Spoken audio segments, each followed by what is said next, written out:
in Europe, if approved, if Starmer bows down to Beijing, as these protesters are saying. Behind me you can see nobody wants this. No repression at borders! We know that we have to stand up to the abuses of China. And what worries me is that we have a government right now that seems to be scared of China. What are you doing here at the protest? That's an interesting sign you've got there. Clearly you're not a fan of our Prime Minister Keir Starmer. Why is that? It's kowtowing to the Chinese government, right? A dictator regime. Robert Jenrick defected to Reform yesterday. He called the Conservative Party and Kemi Badenoch a leader with no backbone. She's obviously shown up here today and done a speech. It's kind of unprecedented to have that sort of flagrant support. What did you think about her speech and her backing this? I think any party backing our cause, like going against the building of the embassy, I'd say we welcome them. Why are you here today? So I'm Tibetan and I'm here to oppose the Chinese mega embassy being built here. Unfortunately, we think the UK government might allow this to happen, and I think it sends the wrong message to people who have been oppressed by the Chinese government, who are still being continuously oppressed in free countries. There are lots of Chinese decisions which are being followed by Chinese police states. Now, we know that there are plainclothes Chinese policemen potentially in the crowd, so a lot of them want to stay anonymous, which is very understandable. Why are you here today? Because it's very simple. It's no mega embassy, and it is absolutely unacceptable because this is a very peak area, and I don't think any one of the country they will have choose one of the peak area, prime area, and make it to their one of the I think it's the biggest embassy in Europe. So this is absolutely unacceptable. This government is engaging with China confidently and pragmatically and challenging them where we need to. Across the UK, on DAB+, on YouTube, on your mobile, and on your side. This is Talk.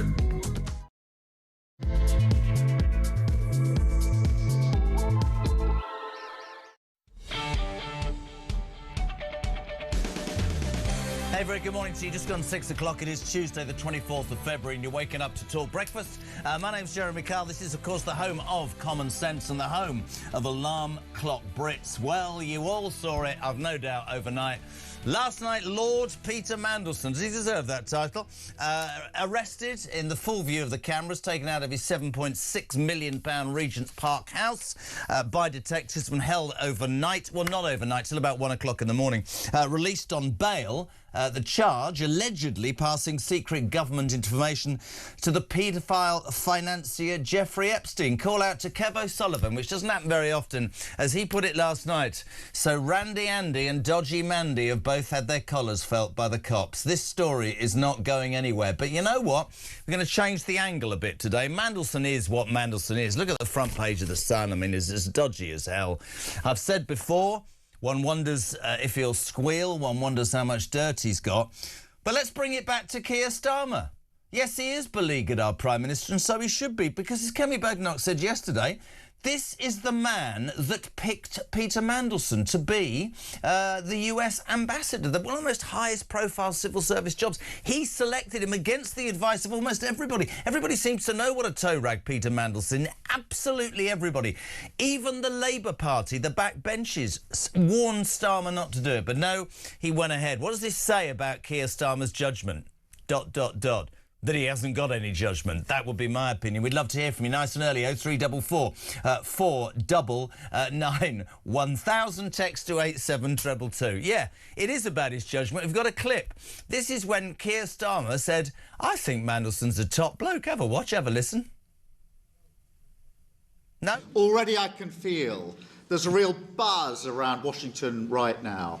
You can sense that there's a new leader in town, that he's a true one-off, a pioneer in business and in politics. Many people love him. Others love to hate him. But to us, he's just Peter. I mean, that in itself is quite frightening. That's the Prime Minister of the United Kingdom saying, I've got full confidence in Peter Mandelson, who last night was languishing in a prison cell accused of passing secret government information to the paedophile financier Jeffrey Epstein. Get your voice note in nice and early, 0344 419 1000. More on the front of the Sun as well today. New claims that Andrew Mountbatten Windsor made taxpayers pay for his own private massages whilst working as a trade envoy in Australia and New Zealand. For him, sadly, it hasn't ended up with a happy ending. Boom. We're on it at 6:05 in the morning yesterday. New Zealand and Australia backing plans to have him removed from the line of succession. That's a given. What do you make of it? It's a disgrace. 0344 419 1000. He needs to go to prison as well. On a serious note, this is a story, and I'm so delighted that we've got this lady. Nottingham killer Valdo Calacane, it transpires overnight. This is appalling. Was free to slaughter 3 people after mental health workers feared detaining him would be racist. A public inquiry heard yesterday. Yeah, you heard it right. They released Valdo Calacane because of the colour of his skin and felt that it would be wrong to keep him in prison.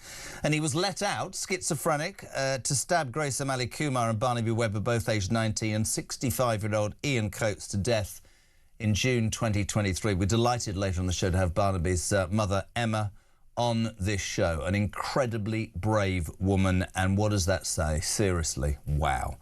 And this will get you as well. On a Tuesday morning, over half of the councils are still failing to comply with crystal clear Supreme Court biological sex rulings a year after that landmark judgment, you know, men and women. The NHS tells staff they can list several examples of pronouns. We'll put this to you throughout the morning. Apparently you can be, and I'm not very good at this, so I apologise if you're waking up, alarm clock. But it's I, me, she, her, he, him, they, them, Ziza, what the hell does that mean? They, them, or it's tits. Oh, not sorry, tits, sorry, it's tits. It's tits. Anyway, it might have to, I've no idea. Anyway, how ludicrous is that? And this is true, very quickly.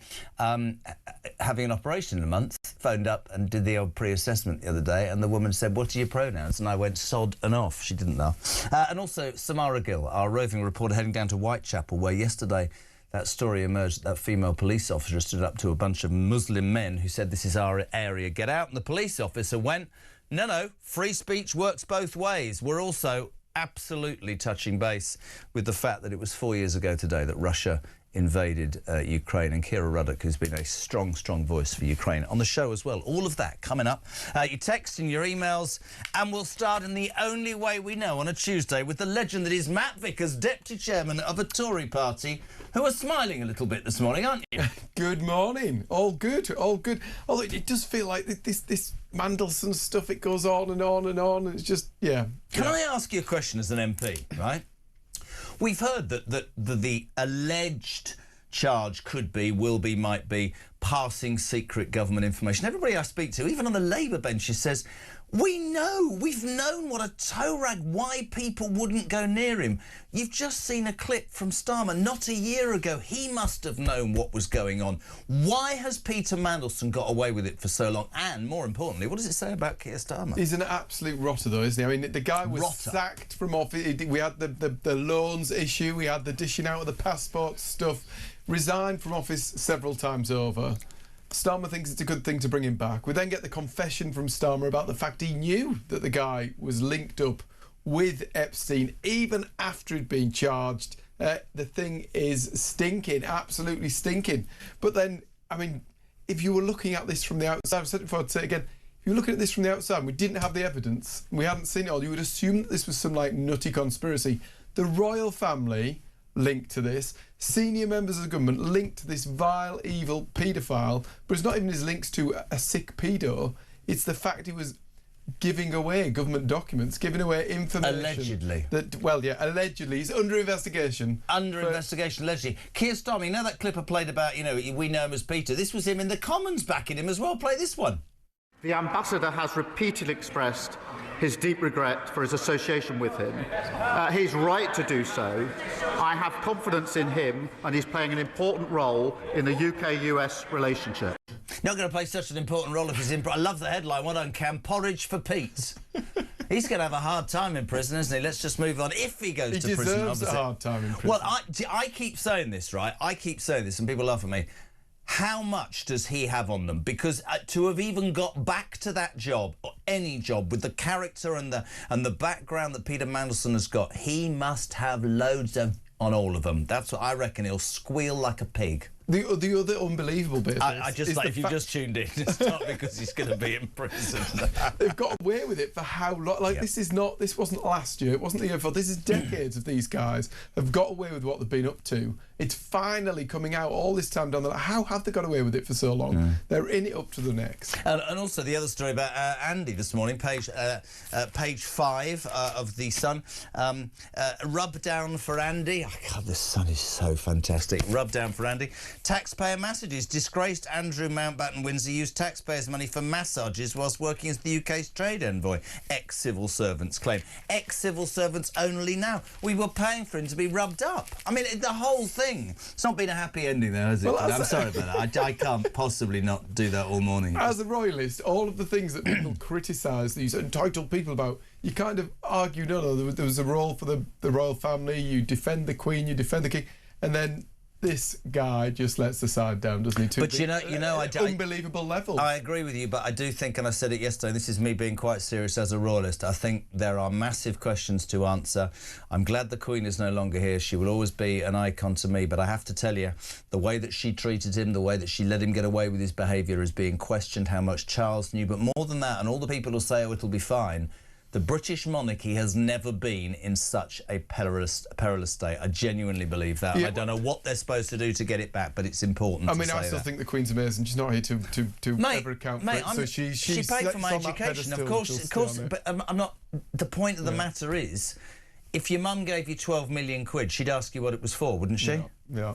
And I'm not having She's to go not at here to her. defend herself, so we can't. But I think you're right. I think if she'd still been here to live through this, I think she would be absolutely devastated by what this means for the royal family. I still think that the country believes in the royal family. I still think that this guy is one vile, sick individual who can land wherever he might have landed, and this time he happens to have landed in the royal family. But you know, 2019, this was proven in the Mail on Sunday by Isabel Oakeshott over the weekend, proves that Charles and the Queen knew in 2019. Charles was telling... Here's the bit I love, Mandelson was behind his appointment as the trade envoy because he was business secretary. So it's just jobs for the boys, isn't it? The entire thing... The royal family, the top level of government, the most prestigious diplomatic post around, and they are linked up with this vile, awful character. What does it say about Keir Starmer's judgment, though? Mandelson, seriously? Well, the thing is, it's a pattern of behaviour, isn't it? We've got the Mandelson story. He appoints this guy, knowing full well, he's confessed at the dispatch box, he knew about the links with Epstein and Mandelson after he was charged. And then you've got the Matthew Doyle story. Yeah. Guy who worked at Number 10 as his comms director, appointed to the House of Lords, now turns out he is linked up with a paedophile, and it understood that Starmer knew when he appointed him. How can we have that going on at Number 10? How can these people, a guy who is running the country, is able to make the decision to appoint people he knows are linked up with some of the most vile, sick people on earth? And I never understand, you know this... They said the wrong words. You know all this stuff about, human rights. It's all about human rights. Let's give away Chagos. Let's make sure we do right by the world. Let's look good in the world. But you're happy to give peerages and jobs to people who are associated with child abuse, yeah? Where's your human rights there? This is what I don't understand, and I'll make it a bigger discussion about the grooming gangs inquiry. It will drive me insane forever. Tomorrow, by the way, Maggie Oliver, an exclusive on this show, because, hold on a minute, you go on, Keir Starmer, about how it's important that we treat people properly. I'm into diversity and equality. What about the girls that were raped? What about the kids that were abused by Jeffrey Epstein and his mates, of which one of them is a man you gave a job to knowing he had those links? I think his judgment, I think he should be...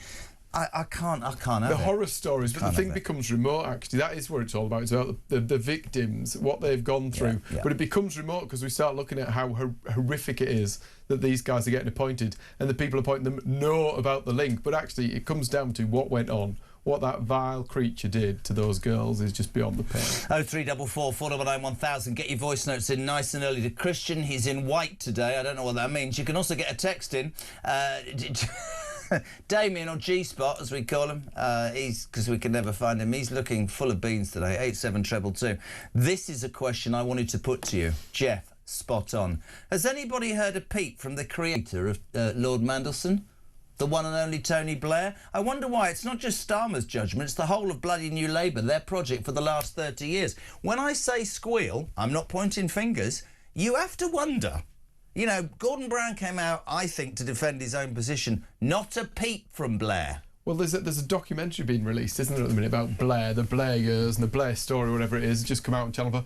And at the end, because Mandelson features in it, and he's brown-nosing Blair and saying how great Blair is and giving you the brown-nose, that's since the playground. It's brilliant. Well, they've had to add a line into the end of the documentary, each episode saying, this was all filmed before we knew what Mandelson was up to, effectively, so as not to... I wonder if he's got stuff on Blair. I'm being serious. If he is facing a prison sentence, will he bleat? It's Andrew Mountbatten Windsor, the massages. It's Lord Mandelson languishing in a cell. And this is James. Good morning. Good morning, Jezza. Now, if anyone tells me that the Queen and the King didn't know what he was up to, that's absolute bull. Sorry, but that's absolute BS. Once this stuff gets deeper and deeper, disgusting stuff, they will throw him under the bus because obviously they need to keep their monarchy going. To me, Jezza, I can't stand the royal family. I've never liked them and never will do. We don't need a royal family, Jezza. They're all benefit scroungers, in my opinion. Yeah, I'm not a royalist. I never will be. Anyway, Jeremy, keep up the good work that you're doing. I really enjoy listening to you in the morning. Brilliant. Listen, that's the beauty, by the way, of this show. We can disagree. I'm not a Republic, I'm a royalist, and I fear for the royal family. I can say to that man with the hand on my heart, up to 10, 15 years ago, the money that the royal family brought into this country and this economy by selling UK PLC far dwarfs anything. You think of what a president costs. But I completely get, and anybody that's a royalist who doesn't accept this, Matty, they are in a precarious position because the public, and I said it to Cam downstairs earlier, who made a really good point, there's just a lack of trust, man. There's a lack of trust in almost, well, so many parts of the establishment, politics, religion, the royal family, and you go, what is true? How many people have been feathering their own nests for years, you know? Yeah, I mean, these huge, privileged, honoured positions and opportunities like Mandelson, like Andrew, put there, I mean, the case of Mandelson, knowing the right people, scratching the right backs, ends up in this post, and then for all of the pretense, all the things people might think could be the worst possible outcome, there it is, it's real, it happened. These people have those awful links with those sick characters. Have you been to Solihull? It's the posh part of Birmingham. I've not been to Solihull. People get out the bars to have a wee in Solihull. Morning, Clive. Great show as ever, JK. I noticed Lord Mandy has been bailed, but Andrew's released under investigation. Not sure what the difference is. Do you know what the difference is? Well, they're still both being investigated. I know, but doesn't the bail thing mean it's more solidified? Does it not mean... I think Randy Man... No, that's Andy. What are we calling... I want to play that song. Oh, Mandy, will you... Anyway, he's in trouble. Morning, Jez. The thing about Mandy is they all supported him. Starmer Streeting, Blair Brown, all the lefty loons, Stephen in Belfast. Wes Streeting's gone very quiet, hasn't he? I think the thing with Mandelson, he's been around the block so long amongst them all. He is linked to all of these characters who are now at the helm of the Labour Party, all the people who have been at the helm for however long. He was the guy who they wanted to get on with because they thought not only could they dish him a job, he could dish out jobs to them. I think Wes Streeting's probably in very serious trouble. He's very much linked to him. Well, we saw the kissy text and what have you. Don't you do kissy text to Kemi Badenoch? Oh, do you? I'll send one when I get out. I'll see how it goes down. Kiss. Just been with Jezza, Kemi. Love you. See you later. Morning to Damon from Wigan. Morning, gang. Oh, you're included. This episode with Mandelson and Andrew is such a massive stain on our once great country. How can we trust any politician or official in very high office? And I don't believe this will ever stop with Mandelson and Andrew. The world must be disgusted with this country at present. Sort of agree with that. I really do agree with that. And I keep bringing it back, and every day we think, we can move on.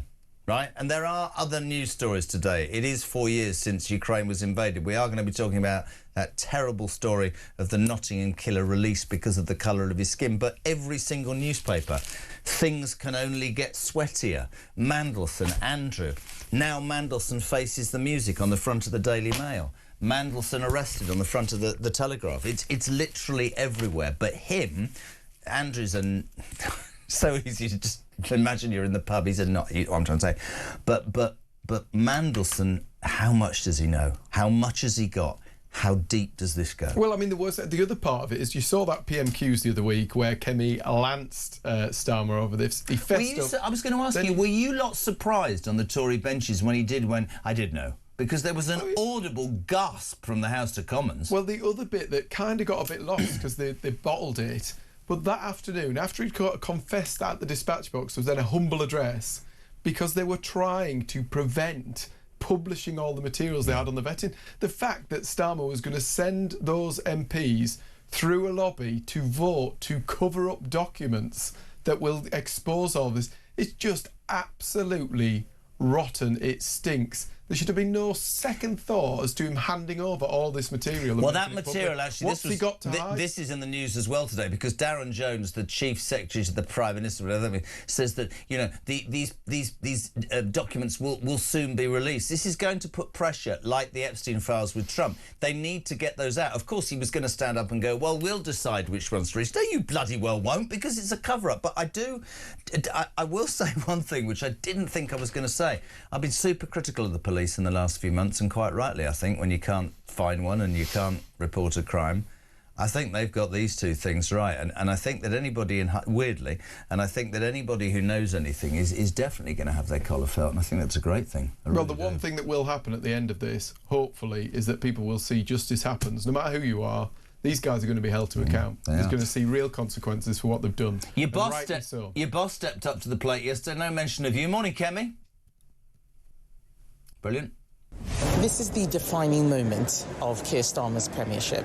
Watching the man who he appointed to the highest position in our diplomatic service getting arrested by police, I think, is an image that's going to stay with all of us for many, many years to come.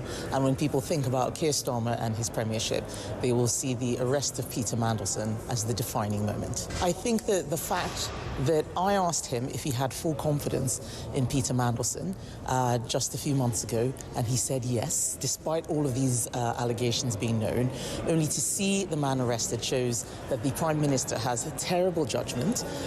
He's weak. He could have done more. He has not released the information around the files. Instead, he sacked the person who was supposed to be overseeing the release. I think that shows what kind of person the Prime Minister is. She's not wrong, is she? We have to obviously make the point repeatedly throughout the morning. You know, when you are arrested until you are charged and found guilty, then that's the case. This is an ongoing investigation, both for Andrew Mountbatten-Windsor and for Peter Mandelson. But pretty strong words from Kemi Badenoch there. She's spot on as ever. And actually, when Stop trying to get a promotion. She's spot on as ever, is she? She is. No, she is. But the reality is, if it weren't for her knocking hell out of him at PMQs, if it wasn't for that vote forcing these documents to be released, we might not be seeing it. He might be getting away with more stuff. He might be able to hide more of this stuff. The reality is she's holding him to account. She's doing the business. She should be number 10. She'd sort this out. Oh, he's making a case. 0344 499 1000. Text to 87222. It's 6:23. So you're waking up to the news that Lord Peter Mandelson released late overnight on bail after he was arrested for allegedly passing secret government information to the paedophile financier, of course, Jeffrey Epstein. New claims today in the papers that Andrew Mountbatten-Windsor charged his massages to you, the British taxpayer. If you're a hard-working Brit just about to get in your van, you've done a night shift, you paid for Andy to get a good rubbing, but it wasn't, I'm afraid, a very happy ending. Morning, Lee. Morning, Jezza.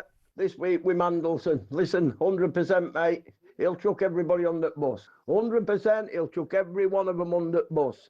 I'll bet you Starmer's sweating more than Prince Andrew does. Watch this space.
At what point do you accept that diplomacy has failed and that military action might be needed, and perhaps even the use of bases in this country for American fighters to go to Iran? So those talks are underway, and we hope that they're a success and that they really do yield results. I can't comment on hypotheticals as to what might or might not happen into the future. You know, government ministers don't comment on potential military operations or what that might involve. I mean, the only people that would benefit if we were to do so would be our enemies. So I can't do that, but I can be clear that, you know, we want to see those talks go well. Across the UK, on DAB+, on YouTube, on your mobile, and on your side. This is Talk. Welcome back, 6:26. Matt Vickers, Deputy Chairman of the Tory Party, is grinning. He's here this morning. Mandelson released on bail. Thank you, by the way, to Anna in Surrey. Bail, the difference between bail and being released whilst conditions continue or discussions. Bail has conditions to make sure that he doesn't leave the country, enter a certain area, intimidate or interfere with witnesses, or do one. That's very... So there you are. So is that more serious? I don't know. Fact of the matter is, I'm not a legal expert, but both Andrew and Mandelson have now been felt... have now felt anyway, the police have arrested them, and we'll do it ongoing. Neil says, none of my messages ever get read out, but I will try one more time. Well, I'm reading it out now. I've never... Yesterday and today, you have said that the Queen and King Charles must have known where the 12 million went. Of course they bloody well did, and the whole country did, as it was across every single newspaper in the land. Where were you then, Kyle? Lagered up in Barbados? I've never drunk lager. But you've been to Barbados? I had a house in Barbados, but I never have drunk lager. I'm more of a Benidorm guy, yeah. No, I'm not. No, Barbados, we don't drink lager. Do you drink lager? Of course. Do you? Yeah, yeah. No, you're trying to be one Northern of Yob, but yeah. No, Northern... No, it's very... No, Damon, G-Spot shaking his head. Creme de menthe for him with a bit of champagne mixed in and a cigarette. 0344 499 1000. Carl, good morning. Morning, Jeremy. Good to have you back. Just want to say that, you know, you ain't going to believe this, but the BBC, I always give them 5 minutes before, 10 minutes at the very most before I go to work. And all they talked about from the whole 10 minutes is just Ukraine. Now, I can understand that. Ukraine, you know, the anniversary. But all they talked about was Trump. Trump this, Trump that. It was all Trump's fault. Trump's Putin's mate. Trump this, Trump. I mean, we can understand why they hate Trump, you know. But, I mean, talk about over the top. They're literally burying themselves. They really are. They really are. And Charles... I had to pay my TV licence fee and I was struggling with my conscience. Just don't get me on it. Of course they won't talk about this. Like, I bet they won't talk about the next story, which for me is appalling. This is where I actually genuinely at 60 worry about this country for my kids. Front of the Telegraph, my friends, if you're waking up, Nottingham killer Valdo Calacane, who of course murdered in cold blood Grace O'Malley, Kumar and Barnaby Webber, two amazing students who were there, and the 65-year-old Ian Coates, to death in June 2023, was released from a mental institution, are you ready for this, by mental health workers because they feared that detaining him still further, somebody would say that's racist because he was black. And we've got Barnaby's mum on the show, by the way. I have to say, Emma is an incredible light, and that is an interview you should not miss after 8 o'clock. But what does that say about us, seriously? Well, I mean, do you know what? Racism is an evil, terrible thing, but the fact that as a culture, as a country, we've allowed the fear of being branded as a racist to undermine our legal system. It undermines policing. You go back to that grooming gang situation where people have literally let vulnerable people be treated in such a way, be sexually abused by people without the consequences they should have felt because they feared being branded as a racist. How have we got to that place that our justice system is undermined by this? People are so scared to death of being questioned about being racist. I can't wait to speak to Emma. I haven't spoken to her before, but I followed the story because a friend of my best friend's married to a woman whose daughter, without giving too much away, was at that university and was very aware of the whole thing going on and the impact. If we've got to a point in this country where getting a job interview is down to box ticking, if getting an appointment, if staying... I mean, this frightens me, right? This, and you know, we always talk about bringing people to jail. Whoever made that decision should go to jail. I don't care. I think the dignity that the parents have shown, and that piece of crap should not have been on our streets. And we live now, it seems to me, in a society, in a culture where we make excuses the whole time for perpetrators of crime, whether it's some idiotic ideological viewpoint or it's just madness, right? He shouldn't even have been out. How does the person who released him feel? How does that what was it, worker, mental health worker, right? Oh, I'll be told off for, oh, you might have upset her or him, he's had a hard time. I don't give a toss, right? They're my child, right? Hold on a minute. You've released somebody because you're fearing that they'll say, oh, if you leave him in jail and he's black, that's racist. No. He was nuts. Proven. Stay in your unit. Sorry. I think when something like this happens to a member of your family, to somebody you know, it's the most awful, horrendous of things, but then to know that this guy shouldn't have been walking the streets anyway, to know that society, this country, its legal system has let you down and this man shouldn't have been out anyway. Break your heart, wouldn't it? It's just devastating, absolutely. Please don't miss that, though. Fantastic interview later. Emma Webber, mother of Barnaby Webber, both aged 19, him and Grace O'Malley Kumar, murdered along with Ian Coates by that vile Valdo Calacane. It transpires this morning, front page of The Telegraph, that he was released after mental health workers in Nottingham feared detaining him would be racist. Would love to hear from you this morning on that. 0344 499 1000. Josh from Warrington, good morning. How do you feel, Jez, about a Conservative MP, Matt Vickers, blaming all the media and by association yourself for what Starmer has done to this country because the media don't hold him to account? Conservatives, I could never trust you again. You need to be held to account. This is a GB News interview I think we're talking about with Chopper. I think, do you know what I think? When you look at what's gone on, when you look at what Starmer's got up to, the British public did not know how bad this was going to get. Well, I would stick my head above the parapet and say, if you listen to Carl and the BBC, what they're doing this morning, the fact is this station Talk, maybe others, but this station has always gone down the common sense line and has always talked about the very stories that people want to know about and should know about. Well, there you have. I mean, the fact we just had the conversation about the BBC not covering the thing that is on the front page of every bloody newspaper in the country tells you something about some of the journalists in this country. Does that not worry you, though, that our state broadcaster's not even talking about the two main news stories this morning? It's appalling. Unbelievable. But that's the problem. With these people are not being held to account. They get away with it. And these channels just profligate. They do not hold these people to account. That is why we get some of the mess we've got. Nobody's talking about what this government is doing to the economy. Nobody's talking about all these people losing their jobs. Because we're distracted by other things. Well, David says, Andrew, Mandelson, media coverage, a very convenient distraction for Starmer, moving the narrative away from our disastrous economy, our defence failings and what's going on in this country. But the fact is, the Mandelson thing's not moving it away from Starmer. It won't do on this show this morning because I want to bring it back every single time, peeps, to the fact, what does it say about Keir Starmer's judgment? Ian, good morning. Morning, Jezza and Matt. Great show. Ian from Unfirth here. Now, am I the only person that thinks Pete Mandelson looks like the hooded claw from the Hanna-Barbera Wacky Races advert? I was just waiting for him to pull his coat over his face and saying, "I'll get you, pit stop," as he were being led away by police. Anyway, it's going to be a great watch while we see all these lefties disappearing up their own orifices and flailing to cover their own backsides. Get your popcorn out, because it's going to be one hell of a watch. It's all about the arse with him this morning, isn't it? It's true. David Aberdeen. See, Dave, I'm not sure I agree with this. I hope Starmer is going to push through legislation to strip Mandelson of his title like he wants to remove Andrew from the line of succession. Maybe all of that happens, Dave. I'd like to know how our Prime Minister thinks it's acceptable to employ that bloke in the first place. I have to come out the side of Kevin Badenoch this morning.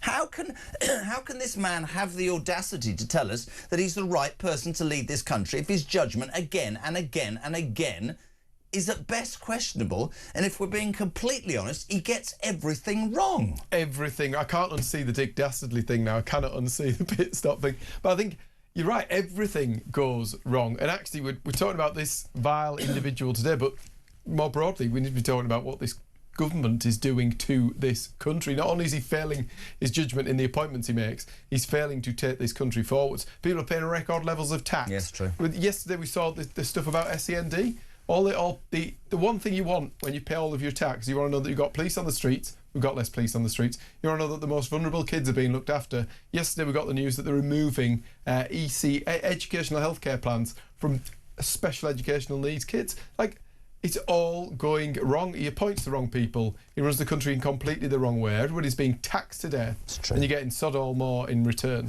Let's just move it to one other story before we bring in Kinsey. Oh, by the way, hello to Billy. Says Starmer's Magnificent Seven, Jez. Mandelson, the Chagos Islands, Mr Ali and the Free Gifts, the Housing Minister, Waspy Ladies, Chinese Embassy. That's it. There's a load more. The farmers, the winter fuel. Yeah, we go on. Honestly, stop smiling. Jez, I'm a royalist because the alternative is far worse, or even alternative, and could be summed up in 2 words. President Starmer, do me a bleeding favour. Bill in Cheshire, by the way, I agree. Nottingham student killer not sectioned because of racism fears. What's become of my country? Unbelievable. 2 young lives lost. And a third, Ian Coates. Let's remember that. I think it was almost a year ago that the Supreme Court made that crystal clear judgment on biological sex. But still the NHS, that incredibly efficient organisation that uses its money so well, are allowing staff to use several examples of pronouns, because I was told the Supreme Court said man or woman, didn't they? Well, we had the whole Darlington nurses thing come to a head, didn't it? You know, unbelievable that people in that workplace. I, me, she, her, he, him, they, them, z, zir. What does that mean? I don't know. Zem, zem, or it's it's. What are you? What a load of old shit. Honestly, can I say that word? No, it just does my head in. We've got killers being released from prison to murder innocent people because, he's black. We've got Muslim men saying to a British policewoman, get out of our area, it's Muslim. We've got a 4-year anniversary of a horrendous war in Ukraine where innocent people are losing their lives. We've got a government that's about as successful as my stomach is when I eat certain things. And yet there are people with this. Honestly, I can't do it. What does it matter? Absolutely infuriating. But it's all distractions from what we should be getting on with. You see this horrific case of this killer being released. Yeah. You see all the talk of the pronouns and all this messing around, all this messing around, and actually I'm sorry, the day Christian, job gets it's lost. so frustrating. Yeah. We're both trying to avoid saying there's so much more important things to do, isn't there? So do you have to do that in Parliament? Do you have to have your pronouns on your what's it? Yeah, well, I haven't got them on mine. I think there would be discussions in the office if our lot started doing it. I think our lot of it all have sense. The guys who work in my office all have a bit of sense. I don't know why I'm going to do this, but I'm going to ask through the glass. Damien, what are your pronouns? He, him. No, he actually told me the second word was off, and I completely agree with him. Right. Christian? Sir. Oh, Mark? Hershey. Good. Nice chocolate. 03 double. Do you see what I did there? 0344 499 1004. Your voice notes to Christian. Get them in. 87222 on the text. And next we'll get an update from the United States, from Kinsey Schofield. This royal story. We will be asking the woman that knows, have you ever had a freebie massage? We're back in 3.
Across the UK, on DAB+, on YouTube, on your mobile, and on your side. This is Talk. She certainly is the Queen of Westminster on from 10 o'clock. This is JK on Breakfast. Welcome back. You're waking up on Tuesday, the 23rd of February, my friends, to talk the home of common sense and of alarm clock Brits, and the news that Peter Mandelson last night was very publicly arrested. He was released on bail, allegedly for passing secret information to the paedophile financier Jeffrey Epstein. Claims as well this morning that Andrew Mountbatten Windsor knows no sort of, there's no realm of sort of normality about him. Apparently charged personal massages whilst working away as a trade envoy to the British taxpayer. Let's cross to the United States, to California, to the host of Kinsey Schofield Unfiltered. Morning, Kinsey Schofield, how are you? Less soft power, more soft lighting in that spa. JK. I want you... this is brilliant. I like role play. That didn't sound right, but I think I know what I'm talking about. Andrew Mountbatten Windsor, page 2 of The Sun today, charged, used taxpayers' money for massages whilst working as the UK's trade envoy, ex-civil servants thingy. Now, I'm sure many people, being very honest, have put certain things down on expenses. Have you ever put anything outrageous on expenses? No, I am a Southern Baptist. That getting caught doing anything wrong terrifies me. Right. OK, well, that's very honest. I've never, ever put a massage on expenses. Other things, maybe. But he's got some front, hasn't he, mate? Really? And this is just another headline, another day. And I was talking to Matt Wilkinson, the Sun's royal editor, yesterday, and this story's going nowhere, is it? I mean, I just think that Andrew heard public service and thought it meant the public service is him. Probably that went through his mind more than one time. He's becoming a meme. We saw it in the Louvre in the last, 24 hours. You've got to tell this story because this is brilliant. This is absolutely... Have we got a clip of the Louvre? Was it a couple of... what happened? 2 people put his picture up or something? Yeah, they framed his picture and then put a little plaque explaining that, he was a menace to society, basically, in the Louvre. And so if you popped by to see Mona Lisa, you got, like, a little extra bang for your buck. I'm sure I don't think when we're talking about massages, you should be using those 2 phrases. Well, that's true. Yeah, that's true. I mean, I did think it was interesting that some civil servants questioned the charges, but they were approved by senior staff. Somewhere there's an expense form that just says, like, purpose of visit, extremely hands-on negotiations, I guess. But he's just become a joke. I mean, we shouldn't be laughing about this. This is horrible. He's a horrible person. And yes, this is the worst crisis the monarchy has seen in my lifetime. But he's just become such a joke of a human being. I never thought I would ever, on this station or this show, tell you anything that my old man told me, but the story about the expenses overnight, and Christians look at me with those eyes, I'm going to tell the story because my father is no longer here. He used to sign off all the expenses for the Queen Mother's household, and this will end up in the papers. This will actually end up in the papers. This is a fact. He's no longer with us. And when the marriage between Charles and Diana was floundering, and I'll go as far as I can, he always used to go and see Granny on a Sunday in his car. OK, that was the Queen Mother. Mm-hmm. He didn't go and play polo. He used to go to Clarence House to see Granny all Sunday. I don't know if anybody else was at Granny's house, but this is an absolute shooter because I remember him telling me that one of the footmen would have to go and fill up the car and it would be 70 quid and he'd have to sign it off on a Monday morning. If your wife's in Highgrove, why have you gone to London to have tea with Granny every Sunday? Just saying. That's a very good question, but I didn't think Granny liked Camilla. What's Camilla got to do with this? Oh, I thought that she was sneaking. Oh, are you saying Granny put gas in his car? I'm going to plead the fifth. You've just swallowed the bait, but you might be dead. I mean, I'm just saying. True. That's a true story. And whether Camilla was there or not, who are we to know, Kins? But I have to say, it does, and the reason I told the story, it does again pinpoint how much has gone on and how much we don't know. And what I would say, and we were talking about this yesterday, whether or not the monarchy survives, changes, the demand for transparency is going to get stronger and stronger, isn't it? It is. But I would also stress that we need to manage our expectations, because if this is an ongoing investigation, the king could jeopardize any sort of prosecution by saying too much publicly. But as we said yesterday, you know, any lawyer with an ounce of credibility would tell Andrew Mountbatten Windsor that the way to get out of this trial, if there is to be one, we have to assume that he's innocent until anything is given, and that is an important thing to say repeatedly. As Paul Burrell did, as I told you yesterday, he simply said, well, I told the Queen I was taking the artefacts and the Diana, and the Queen, it's her court, she can't turn up. You could be saying exactly the same to Andrew, but for me it goes further. Did you see overnight that Australia and New Zealand backed the call to remove him from the line of succession? I don't know why that hasn't been done by the King instantly. That, to me, is...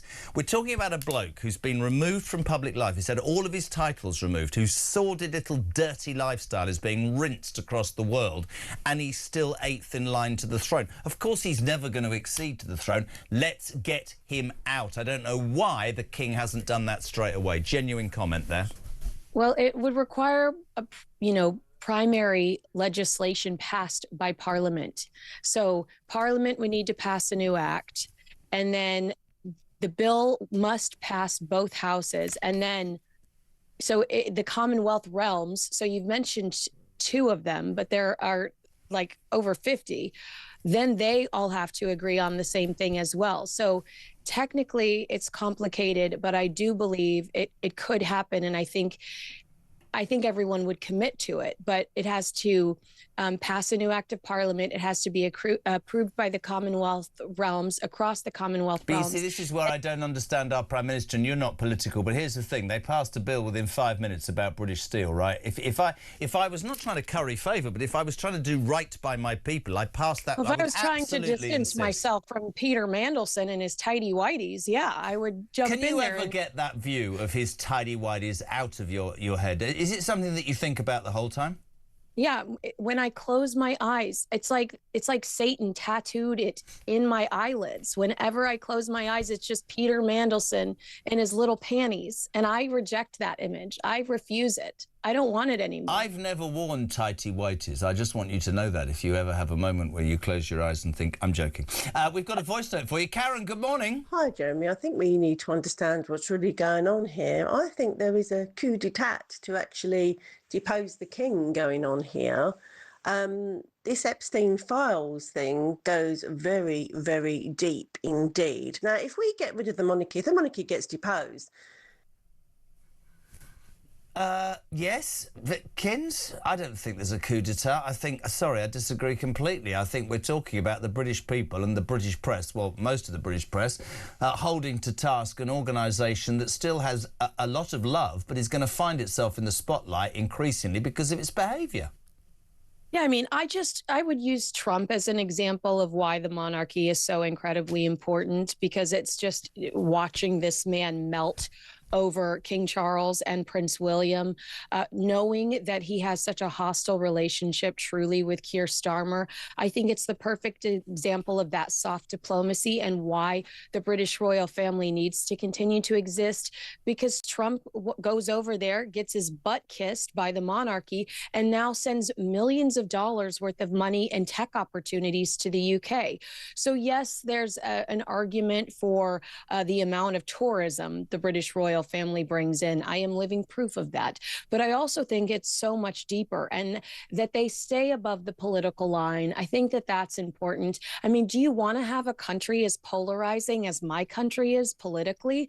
It's a scary, dangerous place. You're afraid to tell people who you voted for because you'll lose friends, you'll lose relatives, you'll lose job opportunities. And I think that what is so important about the British royal family is you have this patriotic symbol that everyone can rally around, no matter who you voted for. I couldn't agree more. I fear, without getting political, that we are heading for polarisation in this country. Whether it is on the scale that it is in America, I think we are facing that because of some of the decisions that are taken. But yeah, listen, this royal story continues. People text already. Is that true about you, Dad? Yeah, it's absolutely true. I'm a fan. And I completely agree with you. The business of the United Kingdom PLC is far safer in the hands, I believe, of the royal family than others. But It ain't going to go away, and there is just a sense, you'll be over soon and you'll feel it, there is a sense that I've never felt in this country about the royal family. Kins, thank you so much. Thank you. When are you coming? I mean, I'm worried that I'm going to need to come sooner than later based on Well, I'm recent not worried. events. I need you to come sooner than later. Thank you very much indeed. 10 to 7, Matt Vickers. It's true, isn't it? I think, well, the thing is, we're disgusted seeing Mandelson. We're disgusted at seeing... But what does this project to the world? It's very sad for the royal family. It's very sad for Britain, actually, that people in the US looking at our country, looking at this monarchy that they were once very jealous of, and all that it stands for, and it's dragged through the mud. Our government is dragged through the mud through its association with this evil, terrible man. It's vile. OK, 0344 499 1000. Text to 87222. It's Talk Breakfast. 10 to 7. Back in 3.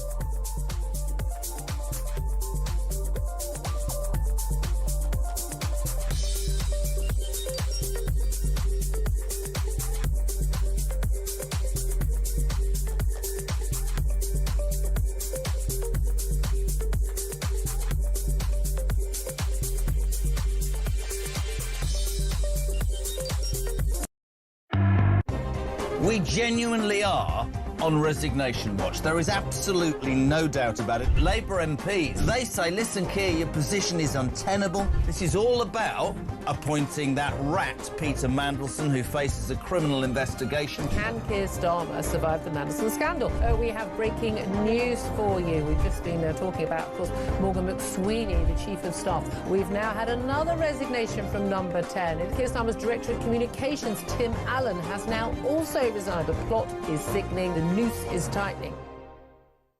Across the UK, on DAB+, on YouTube, on your mobile, and on your side. This is Talk. Welcome back. Breakfast on Talk, the home of common sense and free speech and alarm clock. Brits Matt Vickers is here looking at the papers. Just very, very quickly, this story today, Nottingham killer Valdo Calacane freed from a mental health institution because workers feared detaining him would be racist. He went on to murder, tragically, Grace O'Malley Kumar, of course, and Barnaby Weather, and also Ian Coates. And we're delighted to say that Barnaby Webber's mother, Emma, live on this show after 8 o'clock. Jane, very touched by this story. Morning, Jane. Morning, JK. All these people from Prevent and the mental health units that release these people will all go and retire with a big fat civil service pension. There's too many inquiries, but there needs to be some sort of investigation. There's a lot of rot in there that they keep letting these people out because they're afraid of being called racist. If they're ill, they're ill. They need putting away, out of harm's way. And these pensions that these people sit there when they're 55, they need to be taken away from them because it will carry on and carry on. Couldn't agree more. It's a terrible story, and Emma will be on after the show. Can I talk about the Green Party? Obviously, you know, we're talking nationally here. The Greens want to legalise... This is page 22 of the Mail. The Greens want to legalise prostitution, make pornography more accessible. A party policy document seen by the Mail reveals sex work should be decriminalised, whilst restrictions placed on sexually explicit material should be ended, and brothels could become a regular feature of Britain's high streets. Damien's just announced he's voting for the Greens in the next election. What do you make of this story? Well, they're legalising drugs. They want brothels in high street. It's just not a serious party, is it? I think, you know, there are... Well, we have the debates. There's choices out there for the country to make about who they want running it. But the thing with the Greens is people think there's some nice, cuddly party that, you know, is about potholes and dog mess. Actually, they have real views on things, and those views aren't very nice. Don't they have open borders? Open borders. Well, you name it. They stand for everything we don't stand for usually. But people get confused as to what they think there's some cuddly party that's going to hug some trees and make life great, and it's all going to be. I think they're very dangerous. I think they should be called terrifying, out. I mean, I think the Green Party is a real danger, and it would seem that people on the left have sort of gravitated towards the hypno-tits, as I call him, Zach Polanski, because they're not interested any longer in Starmer, right? Yeah, I mean, well, it's the alternative. If you're a loony lefty and the Labour Party isn't your home anymore, you can find a place with the Green Party. But all of these green things, this sort of drive for I mean, they will be the people who are blaming anybody for being racist about anything they might say. They are the people who want to do weird things with our bathroom setups in this country. They are the people... Bathroom setups? They are the people who what do they want to do with our bathroom setups? They're behind all of these agendas, these gender-neutral bathrooms. And they are the people who are behind all of those sorts of initiatives. But they all come with costs. All the green stuff comes with costs. This idea that, the Labour Party is ridiculously green. They've given away their policy on the green agenda to Dale Vince. We were giving up on oil and gas in the North Sea. All of this comes with real costs for real people who are trying to get on with life. I got into trouble from my daughter, my eldest daughter, yesterday, because apparently I taught my grandson at the weekend to sing Drill Baby Drill, and he went to school and said it to his teacher, which is utterly fantastic, isn't it? By the way, the other story, I just want to put everybody straight. You'll remember the Supreme Court a year ago, crystal clear biological sex ruling men and women, but the NHS, we were telling you earlier, still telling staff they can use pronouns. I threw out I, me, she, her, he, him, they, them, but we also got Ziza, Zay, Zem, Zay. Anyway, just so you're all aware, because this will make you feel great on Tuesday, especially you, Matty, the they/them pronouns are considered gender-neutral neo-pronouns, sometimes preferred by individuals who identify as non-binary or gender-queer. ZZ programs are primarily used by non-binary, transgender, non-conforming individuals. I have no goddamn idea what that means. What does that mean? Who identify as non-binary or gender-queer? The thing is, do you know what? No, what does it mean? No idea. The reality is, wear what you want, go to bed with who you want, but then this agenda of trying what, to you decide voting what's green? going on What with are you talking about? Go to bed with whoever you want. This agenda actually doesn't help those people who want to live like that, because everybody just assumes that the entire noise and all these ridiculous schemes and ideas come from those people. If you want to, go out and do what you want, but don't dictate to everybody else. I think that is the point, and I think the Greens do need calling out. They're not a serious party. A lot of people will jump towards them because they're frustrated with the alternatives, which I do get. So thank you, Matt Vickers. You're waking up very quickly. We'll finish with you. Lord Mandelson now on bail. Do you think he's going to squeal? And I mean that. Do you think he's got a lot of mud that he could shed? I mean, his tentacles are all over the Labour Party. But do you know what? The one thing that's going to happen, he's going to rot. He is going to get caught. It's catching up with him. These people who thought they were above the law, it's catching up with them.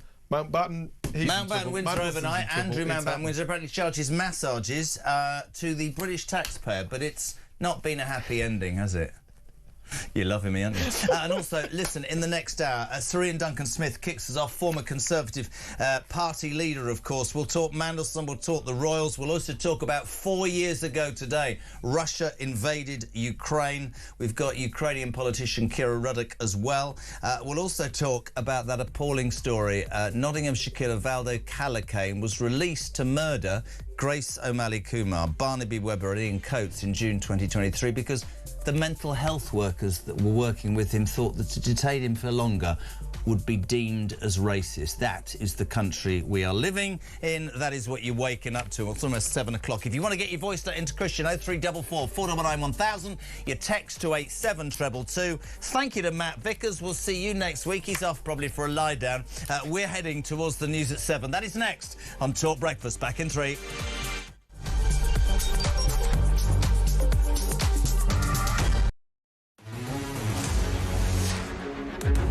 Just breaking news in the last couple of moments. Extraordinary news. Not just that the police have arrived at the Sandringham estate where Prince Andrew, as was now Andrew Mountbatten Windsor, is currently living since being thrown out of the Windsor estate. The police have arrested Andrew Mountbatten Windsor. It's an extraordinary revelation and development on this story involving the Epstein files and all the allegations that have been swirling around about Andrew over the many years, from Virginia Giuffre now, sadly deceased, and since then, and certainly what's been contained in the Epstein files was released in the last few weeks. But the police have arrived at Sandringham Estate this morning, where Andrew has made his new home. It's his 66th birthday today. What a birthday present that is. He has been arrested by the police. Of course, the brother of the current king, the second son of our late Queen Elizabeth. This is an extraordinary development. Those of us who've been talking an awful lot about establishment cover-ups and lack of, should we say, interest by the police in what are very, very serious allegations against Andrew. Perhaps pleased that that pressure has finally been put on the police, and they have done the job of actually looking into these issues seriously. Must bear in mind, of course, that the Prince has not been charged with any crime at this point, and he has always denied any wrongdoing in relation to any of the allegations about him. We'll give you more on that. We'll talk to you about that throughout the show, but I'm just being told that the arrest has been on suspicion of misconduct in public office. This, of course, relates to those Epstein file allegations and the documents that, if they are true, would suggest that he had, it is alleged, passed on basically what was confidential government information when he was the UK trade envoy for this country for 10 years to Jeffrey Epstein for Jeffrey Epstein's financial gain. Across the UK, on DAB+, on YouTube, on your mobile, and on your side. This is Talk.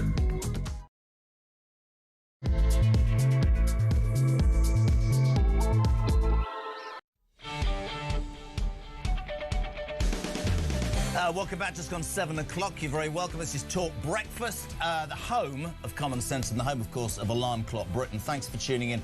You're waking up on Tuesday, the 23rd of February, to the news. You must have seen it. It's on the front of every newspaper. Lord Peter Mandelson, not sure how long he'll be a lord for, released on bail about 1 a.m. this morning, having been arrested yesterday afternoon for allegedly passing secret government information to the paedophile financier Jeffrey Epstein. So, Mandy is on bail, can't leave the country, can't talk to any witnesses. That is an ongoing legal case, so we can't get involved. But many people are saying his day of reckoning is approaching. The big question for me this morning, well, there's two. How much did he know? How much is he going to squeal? And what does it say again about the judgment of Keir Starmer? Not a lot. 0344 499 1000. Andrew Mountbatten, Windsor. It's going to go on and on. Apparently charged massages that he had as a trade envoy to you, the British taxpayer. After 8 o'clock, by the way, really important. Nottingham killer Valdo Calacane was released. I mean, this is a shocking story from a mental health unit in Nottingham because workers thought that it would be racist to keep him in there because he was black. He came out and stabbed Grace O'Malley Kumar, Barnaby Webber and Ian Coates to death in June 2023 because of what? Box ticking. I have to say Barnaby Webber's mother, Emma, who's on the show after 8, an incredible woman. But what does that say, peeps? And also, this, I mean, honestly, over half of councils, despite the fact that there was a crystal clear Supreme Court judgment a year ago talking about, you know, basically men and women, NHS staff across the country are being told they can use lists of several pronouns. You could be I, me, she, her, he, him, them, they, it's not, it's... I've no idea what it means. Morning, Andy. Morning, Jez. It's Andy from Hull. Just on pronouns, I've recently decided to identify as a donkey. So my pronouns are hee-haw. Sorry, I do apologise. Fantastic. We'll speak to everybody this morning politically and in terms of the royal family, but I need to know what they identify as. Also, you heard that story yesterday where that white policewoman very bravely confronted a group of Muslim men in Whitechapel in London. They said, don't allow that Christian preacher here. This is a Muslim area. She went, no, hold on a minute. Free speech works both ways. We thought we'd suss out what was happening in Whitechapel and sent our very own reporter Samara Gill down here. Here's a teaser from her that you will see later in more detail. It is a Muslim area.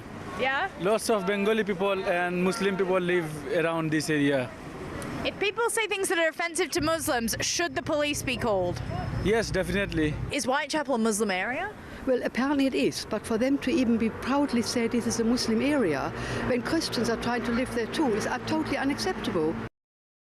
Very interesting. That was Samara later on. 7:05, 0344 499 1000 for your voice notes and your calls. 87222 for your texts. We say a very good morning to former Conservative Party leader Sir Ian Duncan-Smith. Good morning, sir. How are you? Good morning. Morning, Stu. No, we're pretty good, really. I'm going to start light-heartedly because everything's serious. What does IDS identify as? Strangely, I suppose, I identify as a biological man. I've no intention of being anything else. And I think this whole nonsense is dragging on for political reasons. The reality is that the Supreme Court, as you said quite rightly, has been very clear about it. And yet still places like the NHS and the public bodies, who themselves were, I think, all these public bodies guilty of failing to take action when many of these rape gangs were discovered because they were worried stiff about seeming, as you've just seen in your little piece there, to be biased against mostly young Pakistani men, Muslim men, who were treating these poor girls like trash. And they were doing it, and one of their, you can see some of the stuff that came out. They talked, a lot of them talking to each other, the police, the council, politicians generally, talked of these girls as being sort of white trash, really. And these are very, very damaged kids that were in care. Care system is a terrible place to be. You don't want your any children in there if you can possibly avoid it. There are better solutions to that. But the reality is that those young girls were very damaged. And they were being treated like dirt. And yet we still have this stupid game being played out about the fact that a woman doesn't have to be a biological woman, and you have to be very careful about that. It's complete rubbish. The court was very clear that a woman is a biological adult female. That is clear. And that is how it should be. And I completely agree. And you were the leader of the Tory party. I think it is an absolute stain, Ian, and I can't over-exaggerate this. People tell me I go on about it. I cannot believe that this country, under successive governments, have not got together and done something about these rape gangs and this inquiry. I think it is an absolute disgrace. To me, as a voter, it makes me question why. It makes me question almost every level of person involved. I think it is a disgrace to those girls and to us as a society, and I don't understand, and I think it's absolutely outrageous, and I'm so with you. I'll tell you something else that's outrageous in the news today, and I know you've a lot to say about it. You heard me say that Nottingham killer Valdo Calacane was released from mental health unit in Nottingham to murder Grace O'Malley, Kumar, Barnaby Webber and Ian Coates in June 2023 because a mental health worker, Ian, feared detaining him would be deemed racist. You couldn't make this up. Sadly, Grace O'Malley Kumar was a constituent of mine. Her family, a most wonderful family. Father's a brilliant doctor. I mean, talk about being paragons of virtue in the community. This should never have happened. It's a disgrace. A young girl, a young woman, whose life ahead of her, snuffed out because officials were more worried about what people would think of them than doing the right thing. If you are in office, you must do the right thing, that you believe in what you're doing. Otherwise, you're cynical and you shouldn't be there. And it's as simple as that. And this is a disgrace. And this latest bit of information, I think, shocks me, and I'm sure it shocks most other people. My heart goes out to both families and to the terrible results of what happened. And a brave girl going to her boyfriend's rescue and vice versa. It's shocking in every regard, and I think it's high time we put this completely to bed and stop this nonsense altogether. Couldn't agree more. And Emma Webber, as I just said earlier, Barnaby's mother, who's become a voice really for the families and has become such an amazing force, so dignified and so humble. She will be on this show before 7:30 this morning. Politically, I have to bring it round to the only story in town. It's on the front of every newspaper, but sadly not on the front of the BBC's coverage this morning. Lord Peter Mandelson released on bail about 1 o'clock this morning, Ian, after being arrested for allegedly, we have to say that, passing secret government information to that financer, the paedophile Jeffrey Epstein, out on bail, which says a little bit more, but we have to be careful. Two things I want to put to you. How much has he got on so many people, which would even have put him in the frame for that job? And more than that, Ian Duncan-Smith, what does it say about our Prime Minister's judgment? The guy backed him repeatedly, despite even his own party saying, don't touch him with a barge pole. It's a fascinating study in a way. Forget all for a second, even the criminal position or the activities that may be criminal and may have to be prosecuted. But if you just look, here is an individual who was sacked out of his job in cabinet twice, and yet the Labour Party wanted to reappoint him, so he goes back in a second time, having been sacked for the first time, and he's sacked again. He's then accused of all sorts of peculiar dealings in China through his company, with I think with some Chinese entities who are appalling in what they do. Remember, China's a country that practices slave labor and massive executions, forced organ harvesting, etc. So he goes out and sets up a company that deals with these people. And all along, when you get to it, you actually find that each time he lets them down. Yeah. And he lets them down because he's been corrupted by the whole issue of power, I think, and by what he can do with it. And I think this will come out as and when there are any prosecutions. But I just can't understand why endless lessons have to be learnt, the same lessons again and again. I don't know whether, as you say, he has anything on anybody else. I have no idea whether that's true or false, and that's something obviously I can't comment on. But all I can say to you is you don't even need that. You just need to look at his track record. Have you ever met him? Have you met him? What's he like as a man? Have you met him? Yeah, I have many, many times, because, of course, we were always on opposite sides of the fence. And he was always known as the Prince of Darkness for a very good reason, that he was heading up basically the sort of attacks on other politicians of other parties. And under him, the Labour Party became unbelievably aggressive over anything, personal issues, problems.